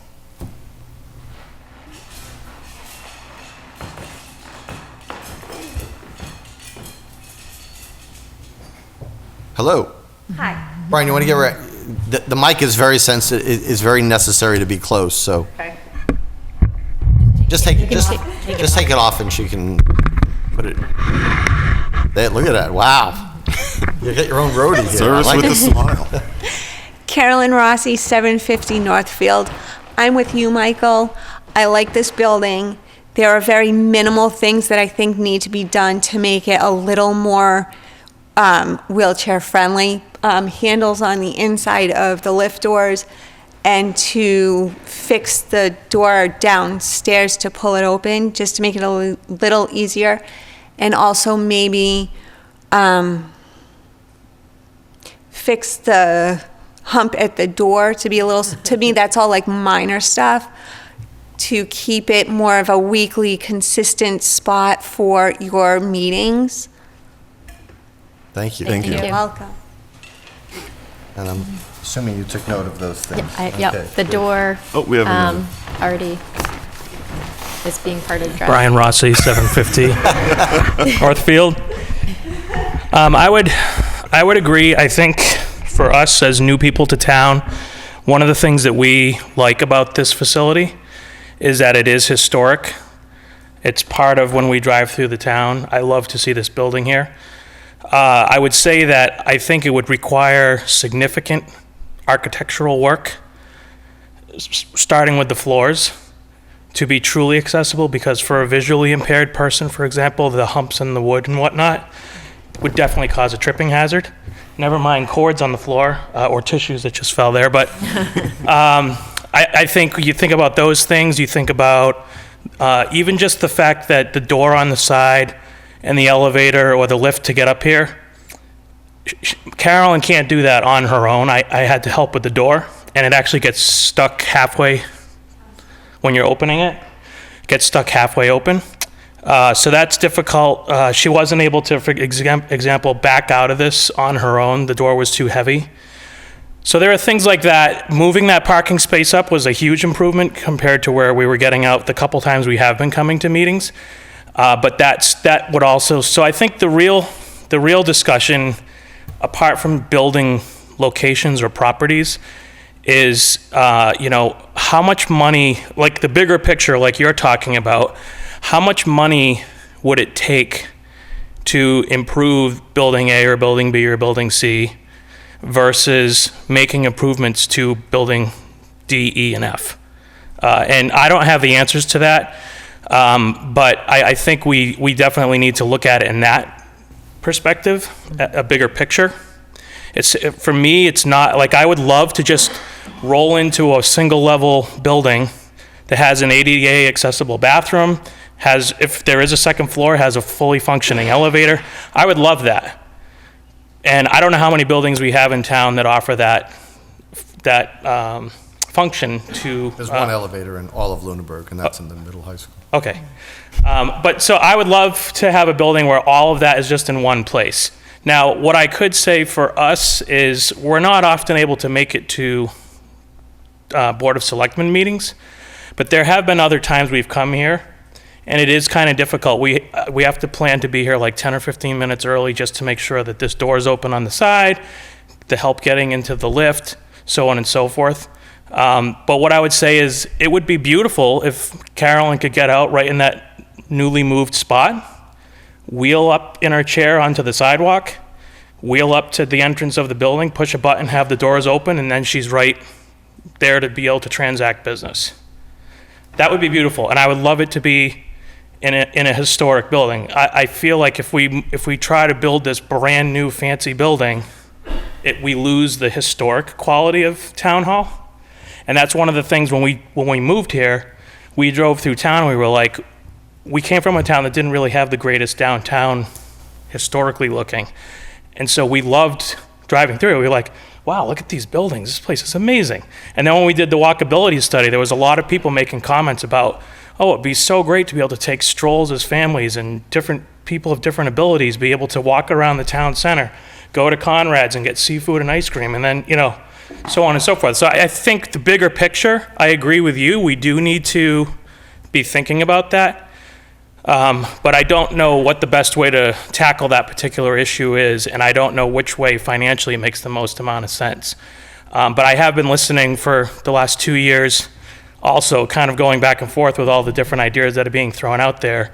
And I think, we as the citizens entrust folks like you to provide the data and the input and the feedback of your own professionally, but also from people from the town and the feedback they receive from the town. So for us as a family that do have accessibility needs and requirements, ours are pretty simple. We want a place that we can come into and transact our business or participate in this capacity that is accessible, and it's not a burden if she was to try to do it on her own. So wherever that happens to be, doesn't matter to me. Thank you. Thank you very much. I had a question for you. Would you Mr. like anything? Okay. Yes. I just had a procedural question. Can we approve a motion to do something that we don't have the power to do? Specifically, we don't have control over the school buildings, or we can't really make that decision.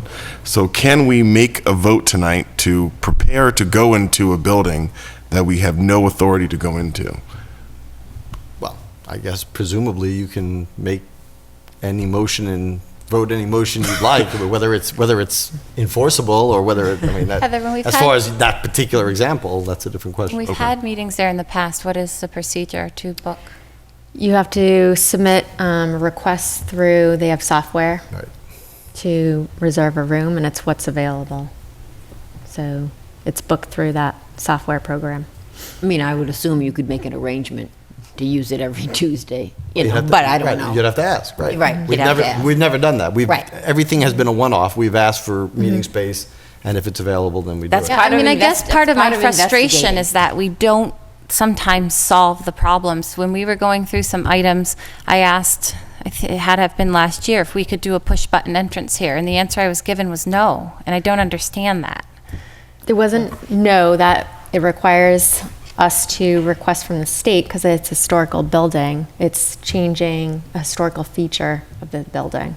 You can't versus custom internally. fit a door Well, it's- with a push button? Yeah, How does that, like just I when we mean, painted the town hall, that request had to be approved through the state. So why don't we do And those? those aren't, I will tell you, those are not free. They don't, unless you get a grant, this is a significant amount of money to Probably add that. 10,000. Yeah. It probably falls under a capital request. But those doors, of any door I've gone in and out of anywhere, municipality or otherwise, the front doors of this building are so hard to open. Yeah, you can adjust, all the closers have adjustability to them usually. Adding the electronic opener is a different story, but most doors with closers, commercial grade closers, you can adjust the pull weight. So we could adjust these doors to make them much lighter. Those closers are pretty old. You might need a new closer on it, but But that's not $10,000. I don't think those doors are old, I know the because somebody drove into them, so we Yeah, had to right. replace them. no, I mean the closers. I have to look at it again on the way out Closers, tonight. well, yeah. All right, so we have still a motion on that has been seconded. If that's the motion we're going to go with, then I'm going to ask for a vote unless it's under some of the discussion. Okay, all in favor of the motion, please say aye. Aye. Opposed? Nay. Nay. No. Okay. Committee reports. Any committee reports? Yes, I do have one. Where is it? The Ashland, the Stormwater Task Force met on June 13th. The Ashland Stormwater Advisory Committee Chair joined us at 6:30 and spoke until 8 on the work of Ashland over several years, which culminated in the creation of a stormwater utility. We learned a lot that evening. The Stormwater Task Force will be preparing to come before you all soon and will make Ashland's work a part of that presentation, for we firmly believe there is no need to reinvent the wheel. The task force has received 2 proposals for work to complete Year 2 requirements of the Municipal Separate Storm Sewer System, MS4, permit, and will be interviewing the firms who submitted the proposals in July. Tomorrow morning at 10, I'm attending the Central Mass Regional Stormwater Coalition Steering Committee meeting in Auburn, and then I'll be at the MPO meeting in Leominster at 1. Thank you. Any other committee reports? Okay, amendment, old business, amendment to the Casella contract Yes. for solid waste recycling and disposal services. Yes. So this item has come before the board, and not before the 2 most recent members of the board, but we've been discussing this for some time now. So in response to the global recycling crisis that began in 2017, when China enacted the National Sword Program, which banned materials that were previously recyclable, Casella initiated discussions with the town in April of 2018 about negotiating a price for recyclables.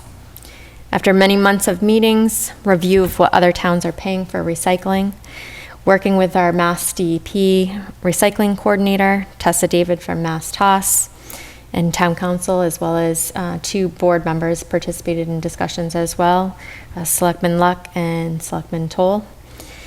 And we also received authorization from the board to renegotiate the contract with Casella for a cost no greater than $55 a ton, and elimination of the recyclable paper rebate. The amendment before you tonight includes the following. Effective July 1st, 2019, recyclables collection, transport, and processing will be subject to a charge of $50 per ton. This charge will remain at $50 per ton for the remainder of the contract, provided that the town and the contractor will review this charge if the prices of these commodities increase per published reports, such as the yellow price sheet for New England 6. The section entitled Recyclable Paper Rebate shall be deleted in its entirety, and the section for general requirements, educational support, to strike the 3rd sentence and replace it with the following. And this provides for educational support funds in the amount of $3,800 per year, that the contractor shall provide the education funding in full on or before July 1st of each year without demand by the town, and outreach activities will be requested by the town in writing. And so these amendments are within the confines of what was budgeted for the fiscal 20 budget for the recycling program. And it also leaves open the possibility of revisiting the amended recycling charge if the markets were to improve, making these commodities more profitable. It also amends a section in the contract for educational support where the current contract, we have to request these funds in writing each year. So that leaves open the possibility of Forgetting to do, Right. which happened in the past. So this makes it automatic. So we'll receive this. So that was something we wanted to make sure we had the opportunity to amend it. We included that as well. Can we correct the typo where it says in effect in number 1, in the second sentence, it says for the remainder of the contract. I think it's supposed to be contract. Yes. So Yes, thank you. just in, So do we noted. have that, or are we signing this tonight? Yes. Okay, so Yep. I'll write it in an initial. Mhm. Yep. I would entertain a motion regarding the amendment to the Casella contract for solid waste recycling and disposal services. I move we approve the amendments to the contract as presented to us with the minor change. Second? All in favor, please say aye. I have a Aye. question. Hold on. Question? If we have a discussion, what is the charge of $50 per ton? How much do we expect for the town to have to spend on an annual basis? Maybe I missed that. That, the increase to the budget was approximately 60,000. 60. Mm-hmm. Okay, all those in favor of the motion to accept the amendment, please say aye. Aye. Aye. Opposed? None. Okay, do we all have to initial this, or just me as chair? Or should we all initial it? If you want to initial it, that's fine. All right, so just initial the change right next to it, that we're Okay. changing. All right. While that's going down, the review of the town manager evaluation form and process, the town manager has requested that this be pushed to our July 9th meeting. Thank you. Yes. You getting tired? Well, there's stuff on my plate. If it's true, she requested it early this morning, so she was tired early this morning then. Anticipation. Okay, review of the Board of Selectmen goals for FY '20. So we had discussed at our our workshop last week that we would submit goals. I don't know who has done that. I have done that. I will send this down. No, Oh, an official document. Well, I didn't put mine in writing. I got them ready to share. that's fine. 1, 2, Yes, likewise. 3, 4. Okay. You want to go first? No, we'll go down from Mr. Jeffries. Okay. It doesn't matter. Everybody's going to be heard anyway, so. So, Mr. Jeffries, would you like to start? Sure. So the 3 goals that I came up with was first one, for all departments currently in Town Hall, the Ritter Building, and TC Passios to be under one roof in one Town Hall.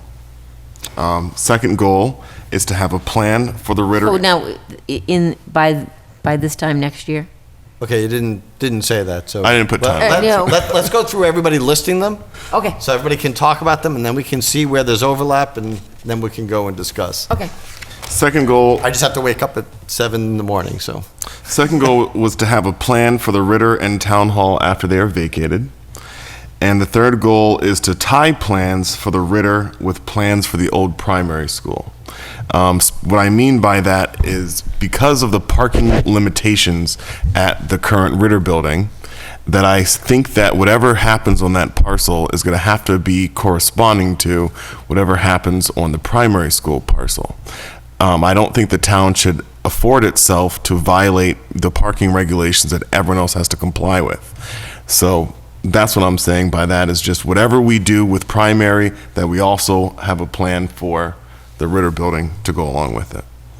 And what was the second one again? Second one is to have a plan for the Ritter building and the town hall after they are vacated. Okay. So 2 and 3 kind of go together. Mrs. Adams. Okay, one goal in the process would be to maintain some type of municipal presence in town center. I wouldn't want to altogether abandon the municipal land in town center, so a municipal presence in town center. Another goal is to maintain and increase open or green space in town center. And connected directly with that is to move gatherings like band concerts and tree lightings to an alternative location that is not surrounded by road with no parking. And then my other goal, and I don't know if I'll articulate it very specifically, but as we work on future municipal needs to stay mindful and focused on future school building needs, in particular Turkey Hill. Can I ask you just to repeat that? All of them? No, just the last one. Goal 3? Oh, to focus on future school building needs, in particular the needs of Turkey Hill. Okay, thank you.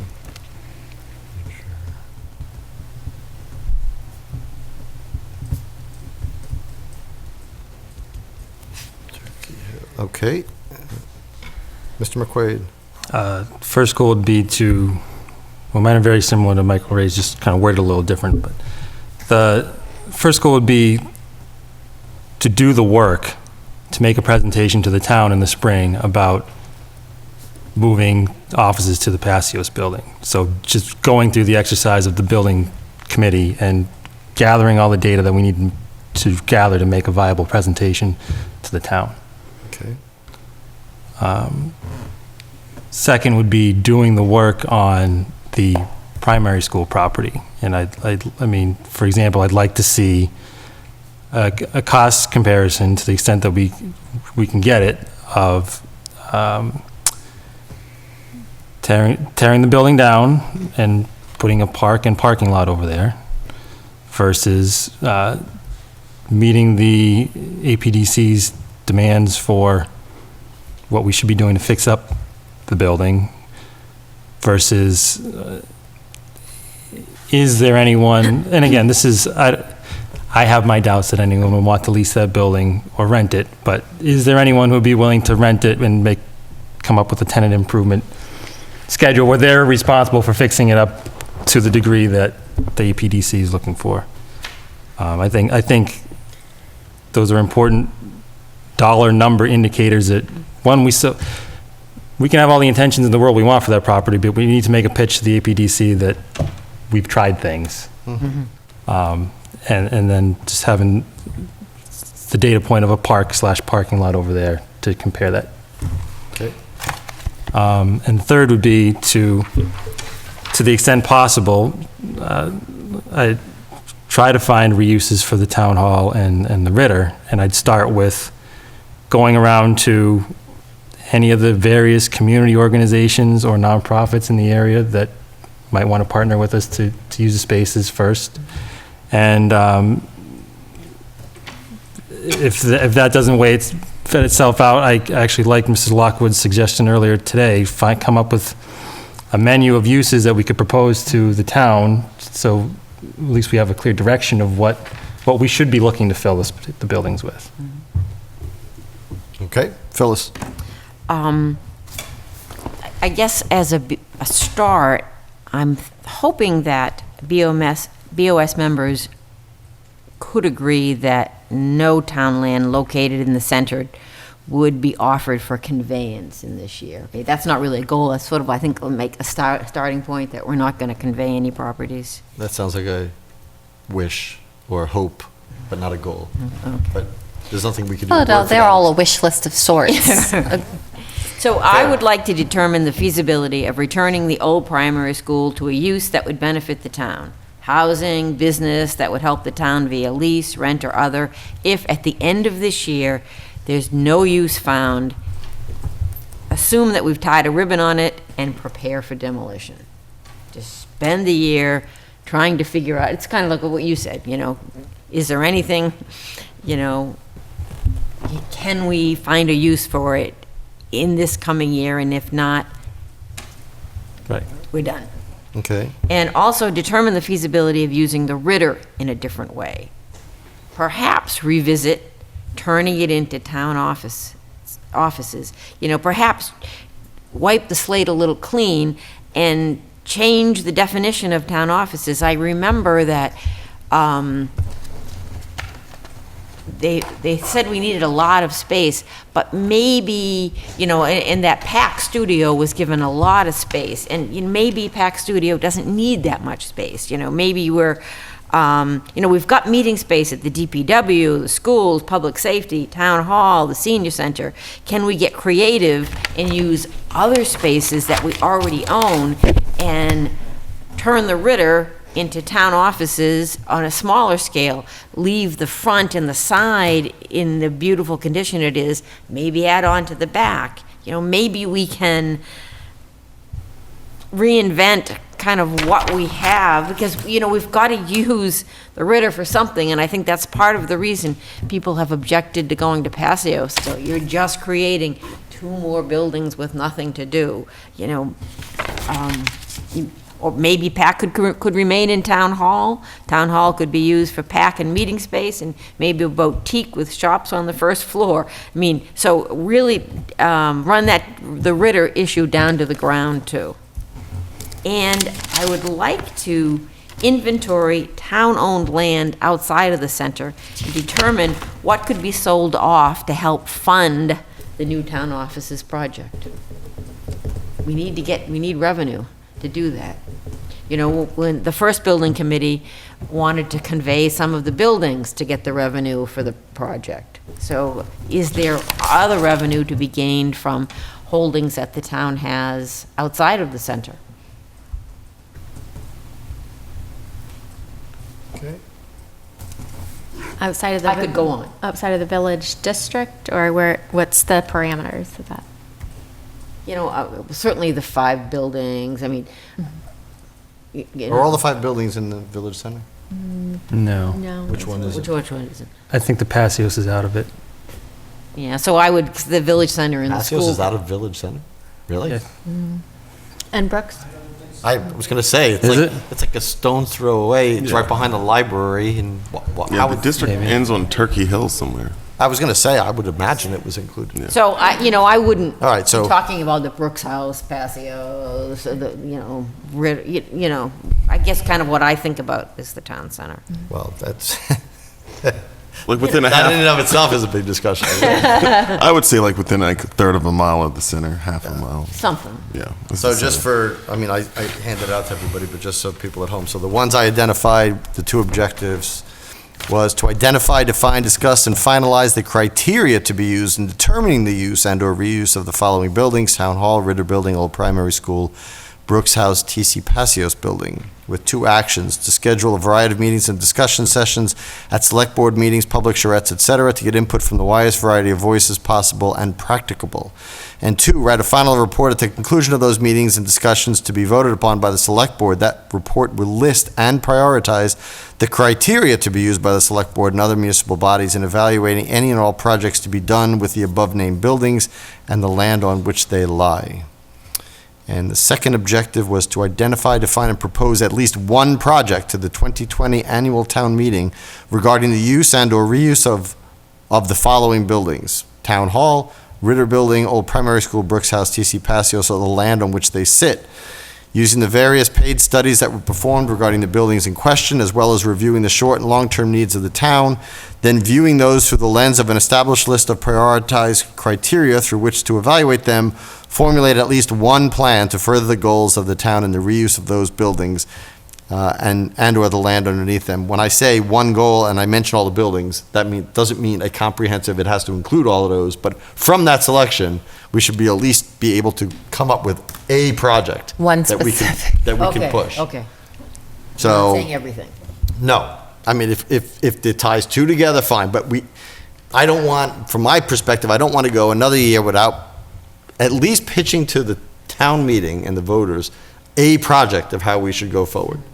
And how extensive or not extensive it is would be up to the other parts of the discussion. So my 2 are kind of linked, although they could be independent of each other as well. So I'm really encouraged. They all are pretty similar. Yeah, well, I think, we all had the the broad umbrella. So we have to go, and I only did 2, by the way. I actually self-edited. I'm like, I should have said only 2, because that, even 2 gives us 10 to choose from, of which we want to choose like 3, instead of 15, which we have to choose 3. So I guess I'll open it up and see if we can combine some of these and make sure that everybody's voice is heard in at least one of the goals.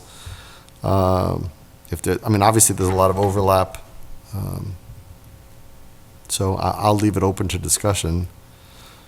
Okay, I think I'll start with Damon's item number 2, in Okay. terms of focusing on the primary school and looking at how to provide options with the data. He mentioned multiple outcomes for that location, and I think that one makes sense to me. Okay, we have that on the table. Anybody want to discuss? Yeah, I'm glad. I'm not against doing it. It's the longest vacant building. It was a vacant, I was on the board before it was vacant, and I've been on when it was vacant, then I was off when it was vacant, now I'm back on and it's vacant, so I think. Yeah, we currently can't use it. So that's one thing we know, and all the other buildings we talk about can be used, even though there are definite limitations. So that building really stands out as an eyesore, a safety concern. So I feel like, we said this at the other goal-setting meeting, but if we can rally around looking at options and knowing what the options are and solving, like, it was the whole laundry pile thing. We're so used to how horrible that building is that we don't really feel it. And, you know, where Heather has the goal to specifically work on the gas station as an eyesore, I feel like it would be complementary for us to work on an eyesore. Not against it. And I just want the discussion to be grounded in the options have to have a cost value to it, so we can make the pitch to the town. Well, if we go with this one, we're gonna flesh out what the goals are. So we need to have, again, tangible goals. And I think you've started with some of them, but we should at least do that. Does anybody have any objection to that being one of the goals? I do. Okay. I think that my concern is we have to, like, as we think about the Ritter building, I mean, and I just want to throw this out here, that if the Ritter building were to become town office, does it have adequate parking? No. So I just want to interrupt, I don't usually, but the town, that's the second time you said if the Ritter building was be used for town offices. It currently is used for town offices. Correct. Okay. So if it would continue to be used for town offices, or if we were to consolidate, expand the building and consolidate and make that the new town hall or whatever, that we're going to need more parking over there. That if the building is conveyed in any kind of way and turned into a restaurant, it's going to need more parking. That if it's turned into a brewery, it's going to need more parking. That if it's any form commercialized, it's going to need more parking. That only if it stays in the town hands under its current use can the parking situation remain the same. So whatever happens, so if we look at the old primary school and we separate that from the Ritter building, we in effect say that the Ritter building has to stay the same. Well, that's because I mean, how do you address anything over there without talking about the parcel? Because basically, where the old primary is the parking lot, right? I mean, if we were to expand the old Ritter, where's a parking lot going to be? The old primary school. If we tear down the Ritter building and turn it into a big park on the square, where's the parking for that going to be? At the old primary school. Yeah. So I don't see how we can separate the two properties. That's always has been a major concern of mine too. And I think in our discussion about the primary property, and I mean, even when people propose a park over there, there's still, people need to park to use the park. So I think a municipal parking element to that property is something that should be studied, because I absolutely agree that if we're going to use the Ritter building in a way that preserves the historic nature of it and find a use for it, it's going to need municipal parking to lean on.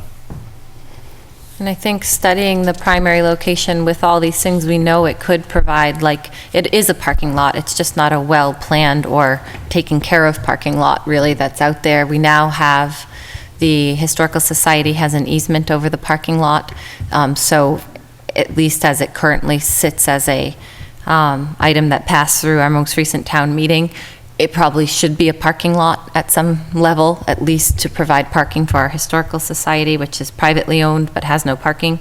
And so I think these are things we would flesh out by doing Damon's, but I would like to highlight item 1 of Phyllis, which was to not get tied up in land conveyance this year.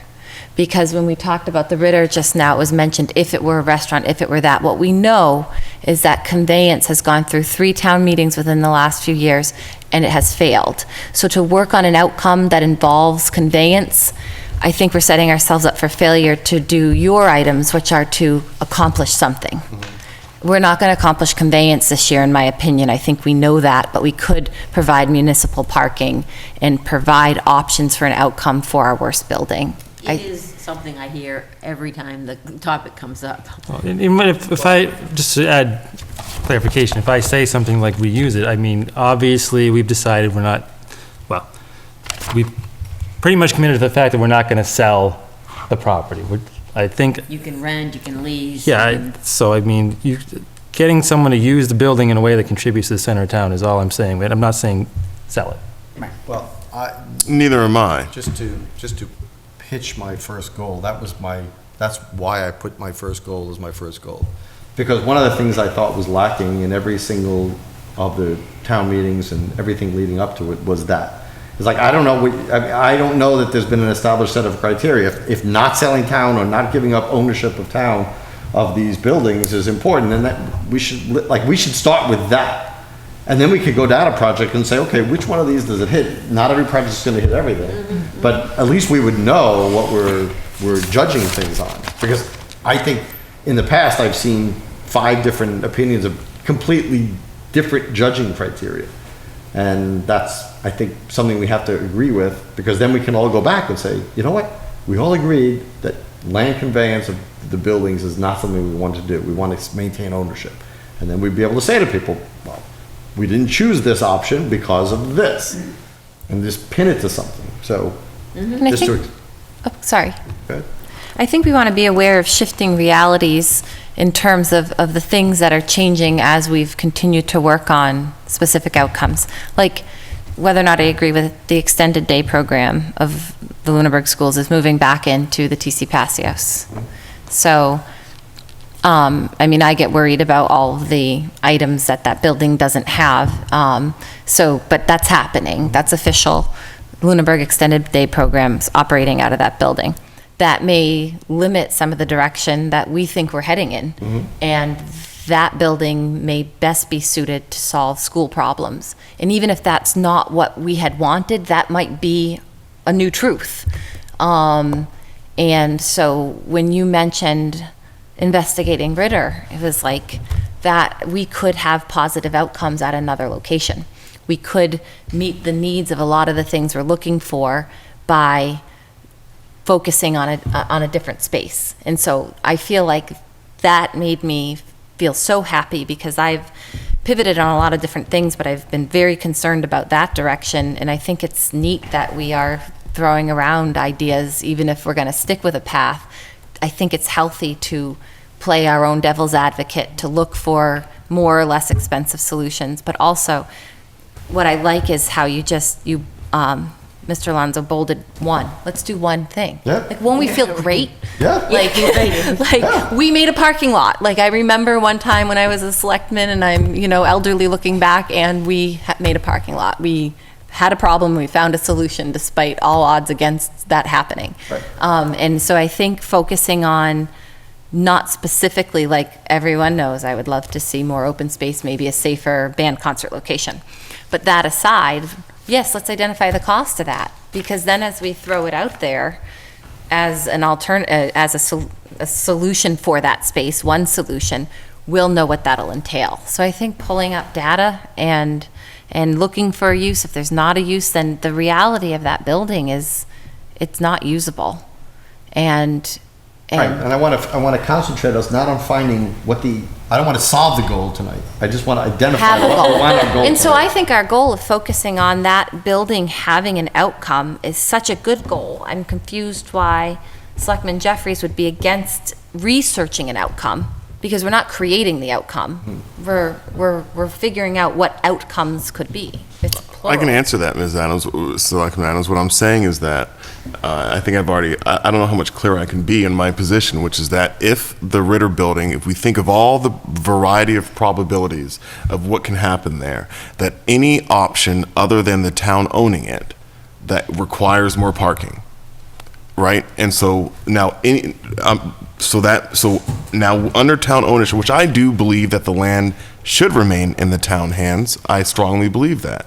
But what I'm saying is that if we do not consider the Ritter building as we consider the primary building, we limit what we can do. And I think that we have to think of those two buildings together. So in response So we need to rule out commercializing Ritter. I'm sorry. We need to rule out commercializing Ritter, I think, before we can really discuss what we can do with So primary. I'm not willing tonight to rule out anything personally, but I will say that to your point, I think if we focus and say, okay, we're going to address the old primary school, that does not mean, number one, that the Ritter building will not be considered and considered heavily in what we decide to do. And it's also not saying that it can't be included, but I think that the primary focus, pardon the pun, is on the primary school, knowing full well that it sits adjacent or kitty corner or wherever you want with the Verizon eyesore building in the way, that we know that has to be addressed, but it's just not going to be that's not going to be the spotlighted focus. The spotlighted focus is going to be the primary. And the reality is it's not contiguous parcels because School Street dissects the two pieces of land, and now that there's a new home on the back end of School Street, we have to maintain the integrity of there being a street between the two. The uses can be connected, but the parcels are separated by a road that we can't undo that. And then I pose a question, would we be able to set a goal to bring more parking to town center? I think that... Just because we know we need that, and that's a problem that needs a solution? No, I mean, sort of a goal that's coming out of this where we keep saying we would need parking for this, we would need parking for that. And then I feel like, how about we work on bringing parking? That might be a reason, that might be a use, that would solve everybody's problem. I think that's part of the same goal. I don't think it needs to be a separate goal. And I think we can highlight it, though, as a lot of different outcomes for these parcels would benefit with parking in mind. The whole town center would no matter benefit. which one of these buildings we talk about, with maybe the exception of Brooks House. So has if that parking. our one item was we brought more parking to town center, we'd always be remembered for that. Would that be? Yeah, and then by the time they build it, we won't have cars anymore. Right. Yeah, right. People will be mad if there's more parking. Yeah. Parking, would that be included in your prioritized criteria? Right. When you're... That's what I would, it could Needs to be part of the Hurting the criteria. horseback. Oh, ride share and drones. do we have a consensus on the primary school being the focus of one of the goals? Yes. Yes. I mean, I do. Mr. Jeffries? No. I mean, but I'm okay with this being Well, it's going to be affordable. okay because you're going to be Yeah. outvoted. So you have to vote. Outvoted, so.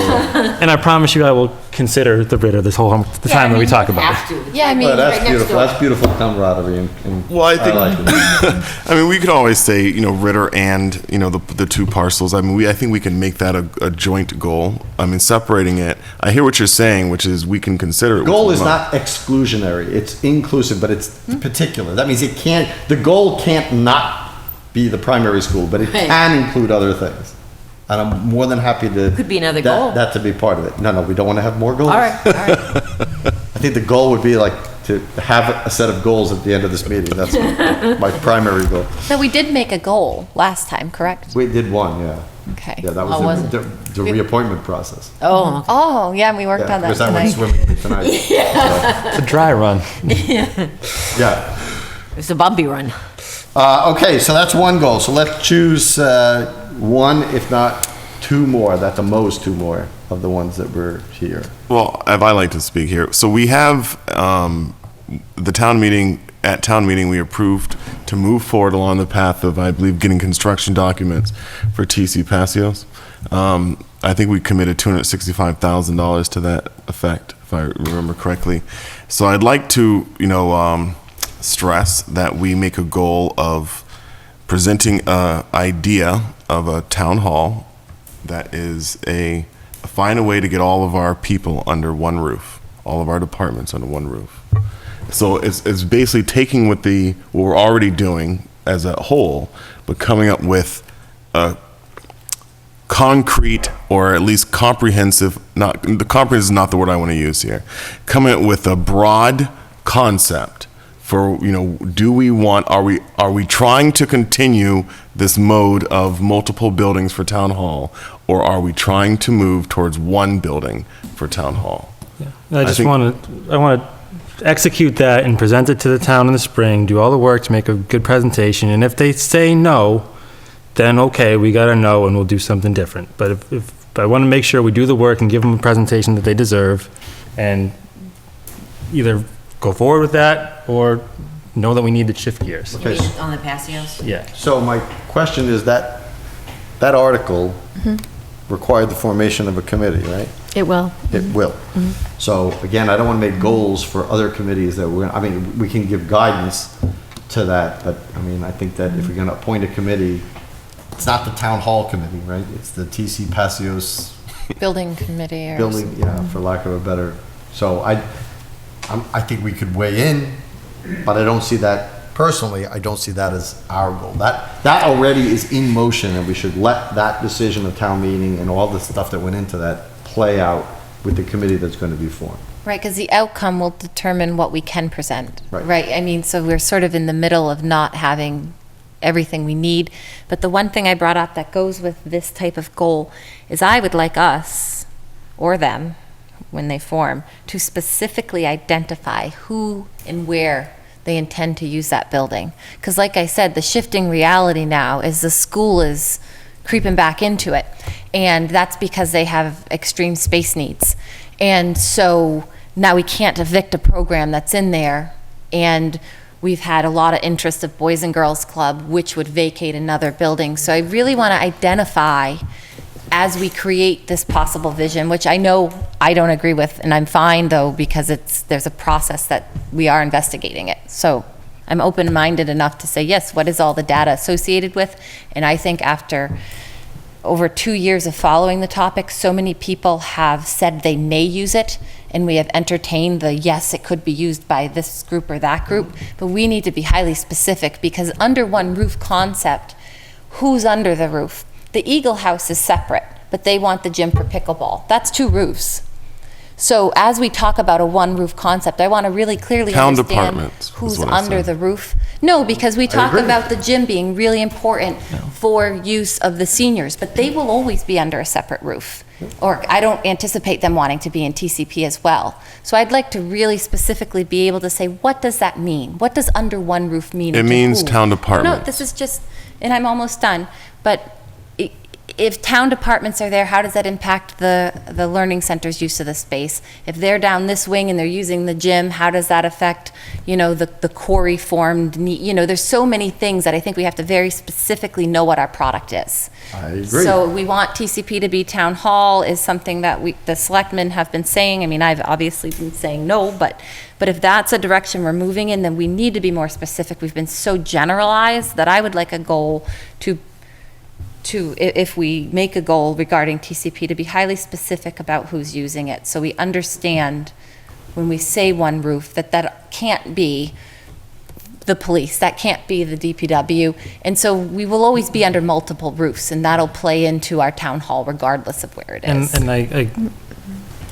agree with all that, and I believe, that's the point of the building committee, to Mr. Alonso's point. Right. But the reason for me elevating that to a goal for us is because the building committee is going to focus on that building. And I think the town deserves a more, our other goals are kind of feeding into it, Yep. but I think there's more that goes to that presentation than what the building committee is going to put together. Because the town's going to ask what happens with the but other stuff. I guess my point is I don't want to predetermine what the building committee discusses. I mean, anybody we appoint, unless they moved into town, tomorrow, is going to know what the history is, and one of the first meetings, if they don't know, they should be made aware of the whole history.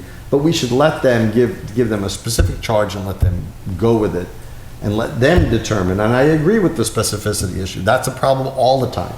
It's like people have to be able to answer questions. If somebody sends up a town meeting and says, "What if?" Does this include this? And we said, well, we don't know. That's not a good answer. That'll get people to vote against it. So I think you're right. It has to say who is going to be in the building, where are they in the building, how much is it going to cost to put everybody in the building. So, yeah, I'm all for that, but I just don't think it's a goal of ours. I think it's a goal of theirs. I think it's Guidance from us, clearly. It's the other stuff, the stuff we're leaving is kind of the missing part that I think we need to. I mean, couldn't we as Hold on, before you say, the town manager? Just wanted to add, I don't want to get too much off topic, but the article itself was for community use, town offices and school central and school offices and school uses. Where it got to that point was based on 3 conceptual designs that were done by an architect we hired, do a feasibility analysis.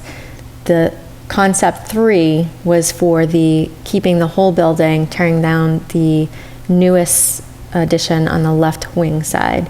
And that was endorsed by the school because there were additional office spaces that they could utilize. So to that degree, the concept design identified which town offices would be located there, where the community space would be, where the meeting space would be, where the school would be, where PAC would be, and storage space for all our records. That concept included all of that.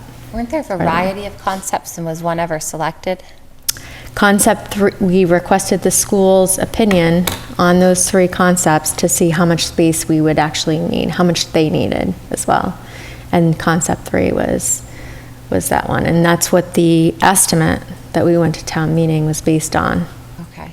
And I appreciate you saying that, Mrs. Lemieux, as well, because I think that what you're saying is what I think Damon and I are saying as well, which is that I think that what I'm asking is that we make an endorsement here, that, we're going to be the ones, appointing people to this committee at some point in time.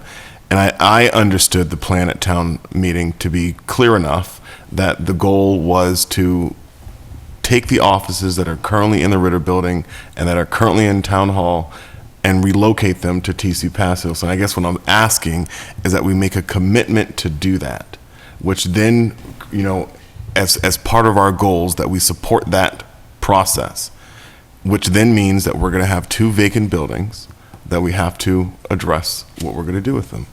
Do we have a charge, when we appoint a committee like that, do we issue a charge to that committee of what they? I believe you would. We should, Mhm, right. you So should. we can make that as a charge to that committee at that point. So that would be an agenda item before we even appointed anybody to say what the charge of that committee is, what they should be focusing on. But I mean, do we think that at the next town meeting that their work, that they will be able to present something at the next town meeting? Is that the objective? I think the town manager said last workshop that No. the process is going to take a whole year to get to that point. So, So I think the wheels are in motion. The Right. article passed to say, let's investigate it, let's see what the costs are. So it's hard to add a determination upon something that's, I what agree. you're That's what I'm saying, saying. it's being I mean, we can done. focus on giving them a charge of what their duties are and what their purview is. What are they selected to, and what are they appointed to examine? And that's what we should do at that point. I hear what you're saying, Mr. Alonso. I think that what my perspective, which I know I mentioned last time, is that, and I think you may have alluded to this as well, was that if we don't present the town with what we're going to do with the Ritter Building and Town Hall, nothing's going to happen. And so I think that as we set our goals, I know that we want to get one thing accomplished, but I again ask my fellow members here that we have to address all 3 buildings. That I think as we go to Town Hall, if we present an option for what these things can be, I think that helps everything else. Now, I hear what you're saying with have a concrete plan for what to do in the Ritter Building, but I'm asking that we also explore in this process potential outcomes for these 2 buildings. And that was, Go ahead. oh, and that, I mean, that was kind of what the third recommendation was Town Hall and Ritter, and try to find uses for it. And I think I heard some echoes of that the rest of the way down the board. But as far as, the building committee will look at the patios. They'll handle that part of it. But if our other goal is to either, again, kind of like I suggested, look at internally any boards or around town, community groups or nonprofits or whatever who can use the town hall or Ritter, or the menu item type of thing to bring the town meeting of what would you like us to do with the town hall and Ritter. Because I think if we don't have some type of answer, a hypothetical even, I don't think we can make a real presentation about, they're going to say no to the primary property and they're going to say no to patios, because we don't have, that's a big chunk we're leaving out. Here's a potential goal that just emerged, in the sense that we threw out, and I've talked about Ritter being potential part of a municipal campus town hall. It came up tonight with Selectman Luck.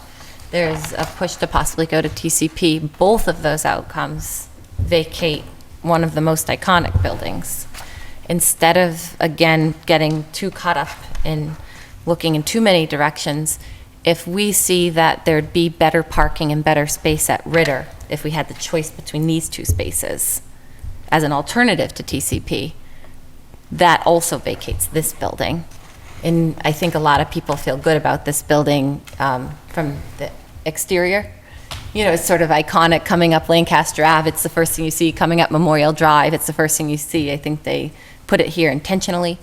It's our clock tower, you know, what would the clock winders do without it? You know, so I think we could kind of identify what is the historical significance of this, what use could it have. Sturbridge Village has a very similar church to this, same kind of mid-1800s, and the inside is historically accurate, you know, and it's beautiful. You know, if this was redone as something, could it be an indoor market? Or there's all these things that come up, but where a lot of options vacate this because of its smaller size and its lack of parking. Well, as we say, it could be this or could be that. We still have a lack of parking. So maybe we can drill down on what could this building be, and are the limitations we face using it limitations that other people would have? How would we remedy that? If this becomes something, where do they park? And so I think we have a lot of neat questions to ask about the future of, say, this building as a highly likely vacated space. So everybody's discussion here has really highlighted a couple of things I'd like to point out. So the first thing is that this is what happens, okay, if dealing with one building takes X amount of effort, dealing with two buildings squares that, dealing with three buildings cubes that. And that's why we don't get anything. I think it's perfect, to your point, I think it's perfectly fine. If somebody says, here's your plan for the primary school, but what are you gonna do with Town Hall and the Ritter? We didn't study that specifically, not like we didn't agree, because it's too overwhelming. Every time we add another building, another component, there are 5 other options that just totally multiply what we're dealing with. We can't even focus on a goal, because as soon as somebody talks about the goal, they talk about their vision. And if they talk about their vision, we're not talking about the goal anymore. That's how difficult this whole process is. Seeing this from the outside, I'd like to see us come to the agreement that, hey, I think we all agree, and we get 4.5, because we're not including the Ritter, although I think the Ritter has to be part of that discussion. But if we focus on it and explicitly tell people we're not focusing on the Ritter and this building, A, because the Passio study is not done yet. So I don't want to jump the gun and say what we're going to do here if we don't even know what they're proposing, and we'll have plenty of time for that. And at least we'll be able to get a project and get something that we said, you know what, we made progress on that. Now, if there are people out there listening who say, you know what, there's no way I'm going to vote for anything unless it involves every single building, please tell me that. I can hear Mr. Rogers now. But if you, well, equally, if you believe that us focusing on one and making progress on one thing is something that you don't want to see another year go by with us getting nowhere, I'd like to hear that. I want to hear what people think we should do. I think what happens is if you say you're going to take a large scale approach and you come back with this and a lot of questions that are unanswered, it shows people that you didn't even address your own goal, your own suppositions that you wanted to accomplish. Where if you say, I'm going to do this, and at the end of the year you do this, at least you said that's what we were going to do all along. And you got something done. Are we comfortable having our 2 goals? Because I think if we do both of those things. Well, what's both? We have the primary. The having a new and improved and more inclusive reappointment process. Yeah, that's goal. Then focusing on bringing options to that parcel. If we did both of those, then we've done two things in addition to all the other work. Yeah, I mean, obviously there's all the other. And then this is our meetings have been approaching or passing 11 o'clock, and I don't know how people feel about setting up an endpoint. I know the planning board has something written into their policy at 10:30. They're passing it. They take a vote to approve to continue, so that there's the option for the meeting to wrap up. I'm not against that. Going into 11 o'clock, or and there's a commute involved. with the town manager. It's, I have a babysitter, you know, that came at 6, and it's, during the school year, it's even more complicated. But as we approach 11 o'clock again, I don't know if we can talk about what it looks like to maybe have the same rule at 10:30, where we check in and have to vote to continue. How does the board feel about that? It's fine with me. I mean, depends on what, I don't intend on meetings being this long. I also didn't intend on having large and lengthy I mean, comment sessions either. we've had over an hour of public comment Right. pretty much at the past 3 meetings. Yeah. And that's, Thank you for the welcoming part. Yeah.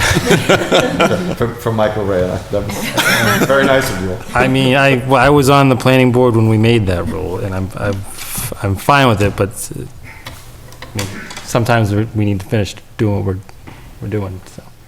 And we could all try to keep our comments concise. I agree with that. The meetings would be shorter if we just got to the point. Yep. So that's why I'm suggesting 2 goals Well, as a Anybody have any- I possible mean- outcome. At the most, I'll entertain one more goal, but, you know, if the whole board decides, hey, you know what, 2 goals is fine. I think that your objective, the first goal, Tom, that you presented here, to identify, define, discuss, and finalize, I think that should be a goal, a third goal. I think it's a short one. It is. I don't And know it's what attainable. Obviously, I believe it because I wrote it, so. I don't know how the And rest of the- I think it gets at the root of what I've been trying to say as well. Excuse me? I think it gets at the root of what I've been trying to say. Okay. As well. Anybody else? We can, So we're going to do this, and we're also going to focus on the primary? yep. All right.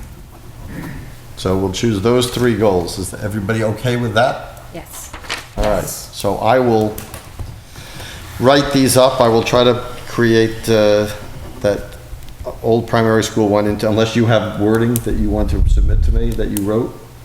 If otherwise, or just your notes about what we discussed here. I wrote down things, but I just wanted it in the same format as the town manager goals. Sure, I can do that. Okay, that'd be great. And we have the reappointment that we talked about last time. Okay, good. All right. See, this is where we'll feel when the primary school has a purpose. Still have my report. Yes, town manager reports. All right. Read it. I know, I'm a little bleary-eyed. No, I'm saying, is that You the goal? can abbreviate it. You don't have to read it. Okay. Manager's report, we should read it. Okay. Summer Street project, the contractor began the emulsion injection on Leominster section of the project today. Mass DOT expects him to finish up the remainder of the injection tomorrow on Thursday. Paving of the base and binder courses in Leominster will be occurring Monday the 24th through Wednesday the 26th. Curb installation is scheduled to be completed in Lunenburg by the end of the month. Concrete sidewalk installation in Lunenburg is ongoing and should be completed mid to late July. The contractor will be shutting down work for the week of July 4th, and upon their return, they will begin prepping the Leominster section for a curb and sidewalk. Earmark for the Eagle House, we mailed and emailed all the required paperwork to Julissa Tavares, the contract manager at Department of Housing and Community Development, today for the reimbursement of $25,000 expended on utility expenses and other contracted services performed at the Eagle House in fiscal 2019 as a result of the fiscal 2019 state earmark that we were notified about in May. I emailed Representative Benson, Representative Hay, and Senator Tran that we are still in need of the requested funds for the HVAC upgrade at the Eagle House that was secured in the Senate's fiscal 20 state budget, and affirmed our hope that this earmark will make its way through the final state budget. And they'll let us know when that happens. Yeah. Good point. ADA self-evaluation and public rights-of-way transition plan kickoff meeting. On Monday, June 17th, we had the kickoff meeting for the ADA self-evaluation update and the public rights-of-way transition plan projects. The ADA self-evaluation update is through a district local technical assistance application I submitted to our regional planning agency, and we will receive up to 200 hours of planning assistance from the MRPC staff. Montechusett Regional Planning Commission went out to bid to hire a consultant to perform the public rights-of-way transition plans for 3 communities, and we are one of the beneficiaries of getting this work done as part of their annual Unified Planning Work Program. Attendees included staff from MRPC, the project manager from the consulting firm that will perform the public rights-of-way work of Stantec, the school facilities director, the town facilities director, the DPW director, the council on aging director, the land use director, a representative from the finance committee, 2 representatives from the Americans with Disabilities Committee, and myself. In regards to the public rights-of-way work, after the meeting, he was provided a copy of our complete streets policy, the prioritization plan, our old ADA self-evaluation and transition plan, our ADA policy, and our pavement management plan. Data from the walkability and parking study will also be provided from our MRPC to the consultant. All of these existing planning documents will be taken into consideration, and the consultant will also perform a boots-on-the-ground data collection using ArcGIS Collector. The end product will provide the town an order of magnitude of cost of making all the ADA improvements in a living document that we will need to update annually, and the GIS data that corresponds to it. In regards to the ADA self-evaluation update, staff from MRPC will work with the town and the school facilities director to tour those facilities to assess any ADA improvements needed, and work with the DPW director on touring the parks. The self-evaluation update will be complete by December 2019.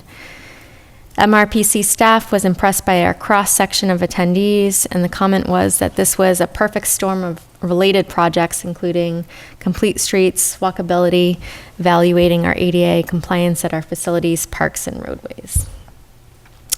2 items that were mentioned previously in the meeting is the handicap parking spot that work was done today.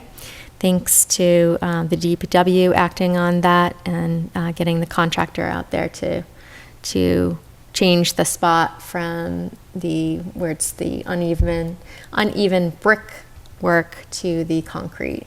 So, You just have to know how to parallel park. Right. And the sign will be moved as fast as possible as well.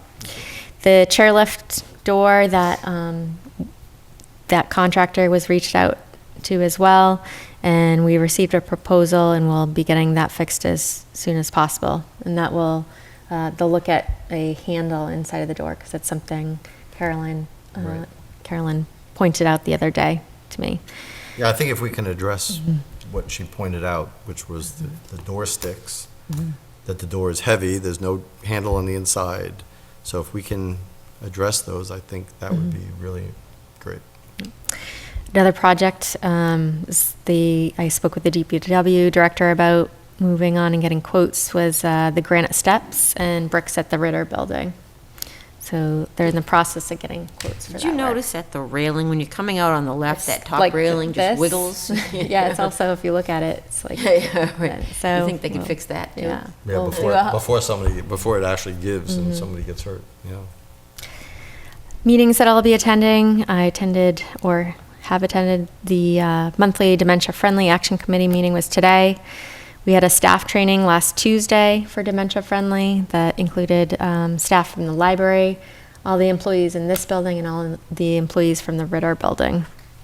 And Wednesday, June 19th, I'll be attending the meeting in Lancaster regarding their application for a new wastewater treatment facility and comments on any environmental impacts. And from there, I'll be attending the Dispatch Administration Board meeting in Devens. That meeting is also where they're talking about the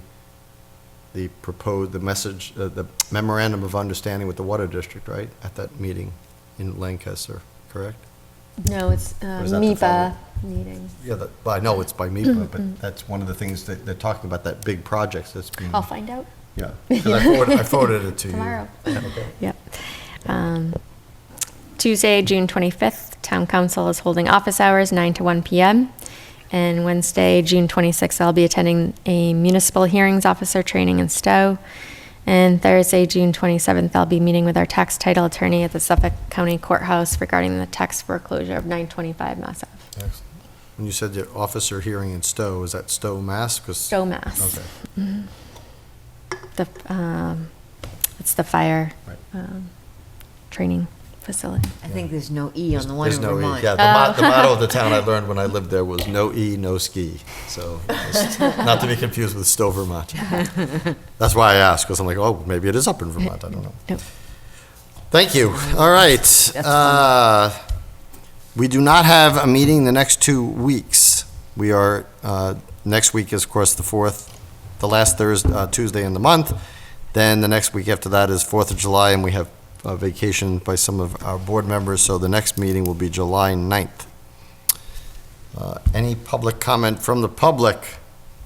Mr. Passios, thank you for sticking it out.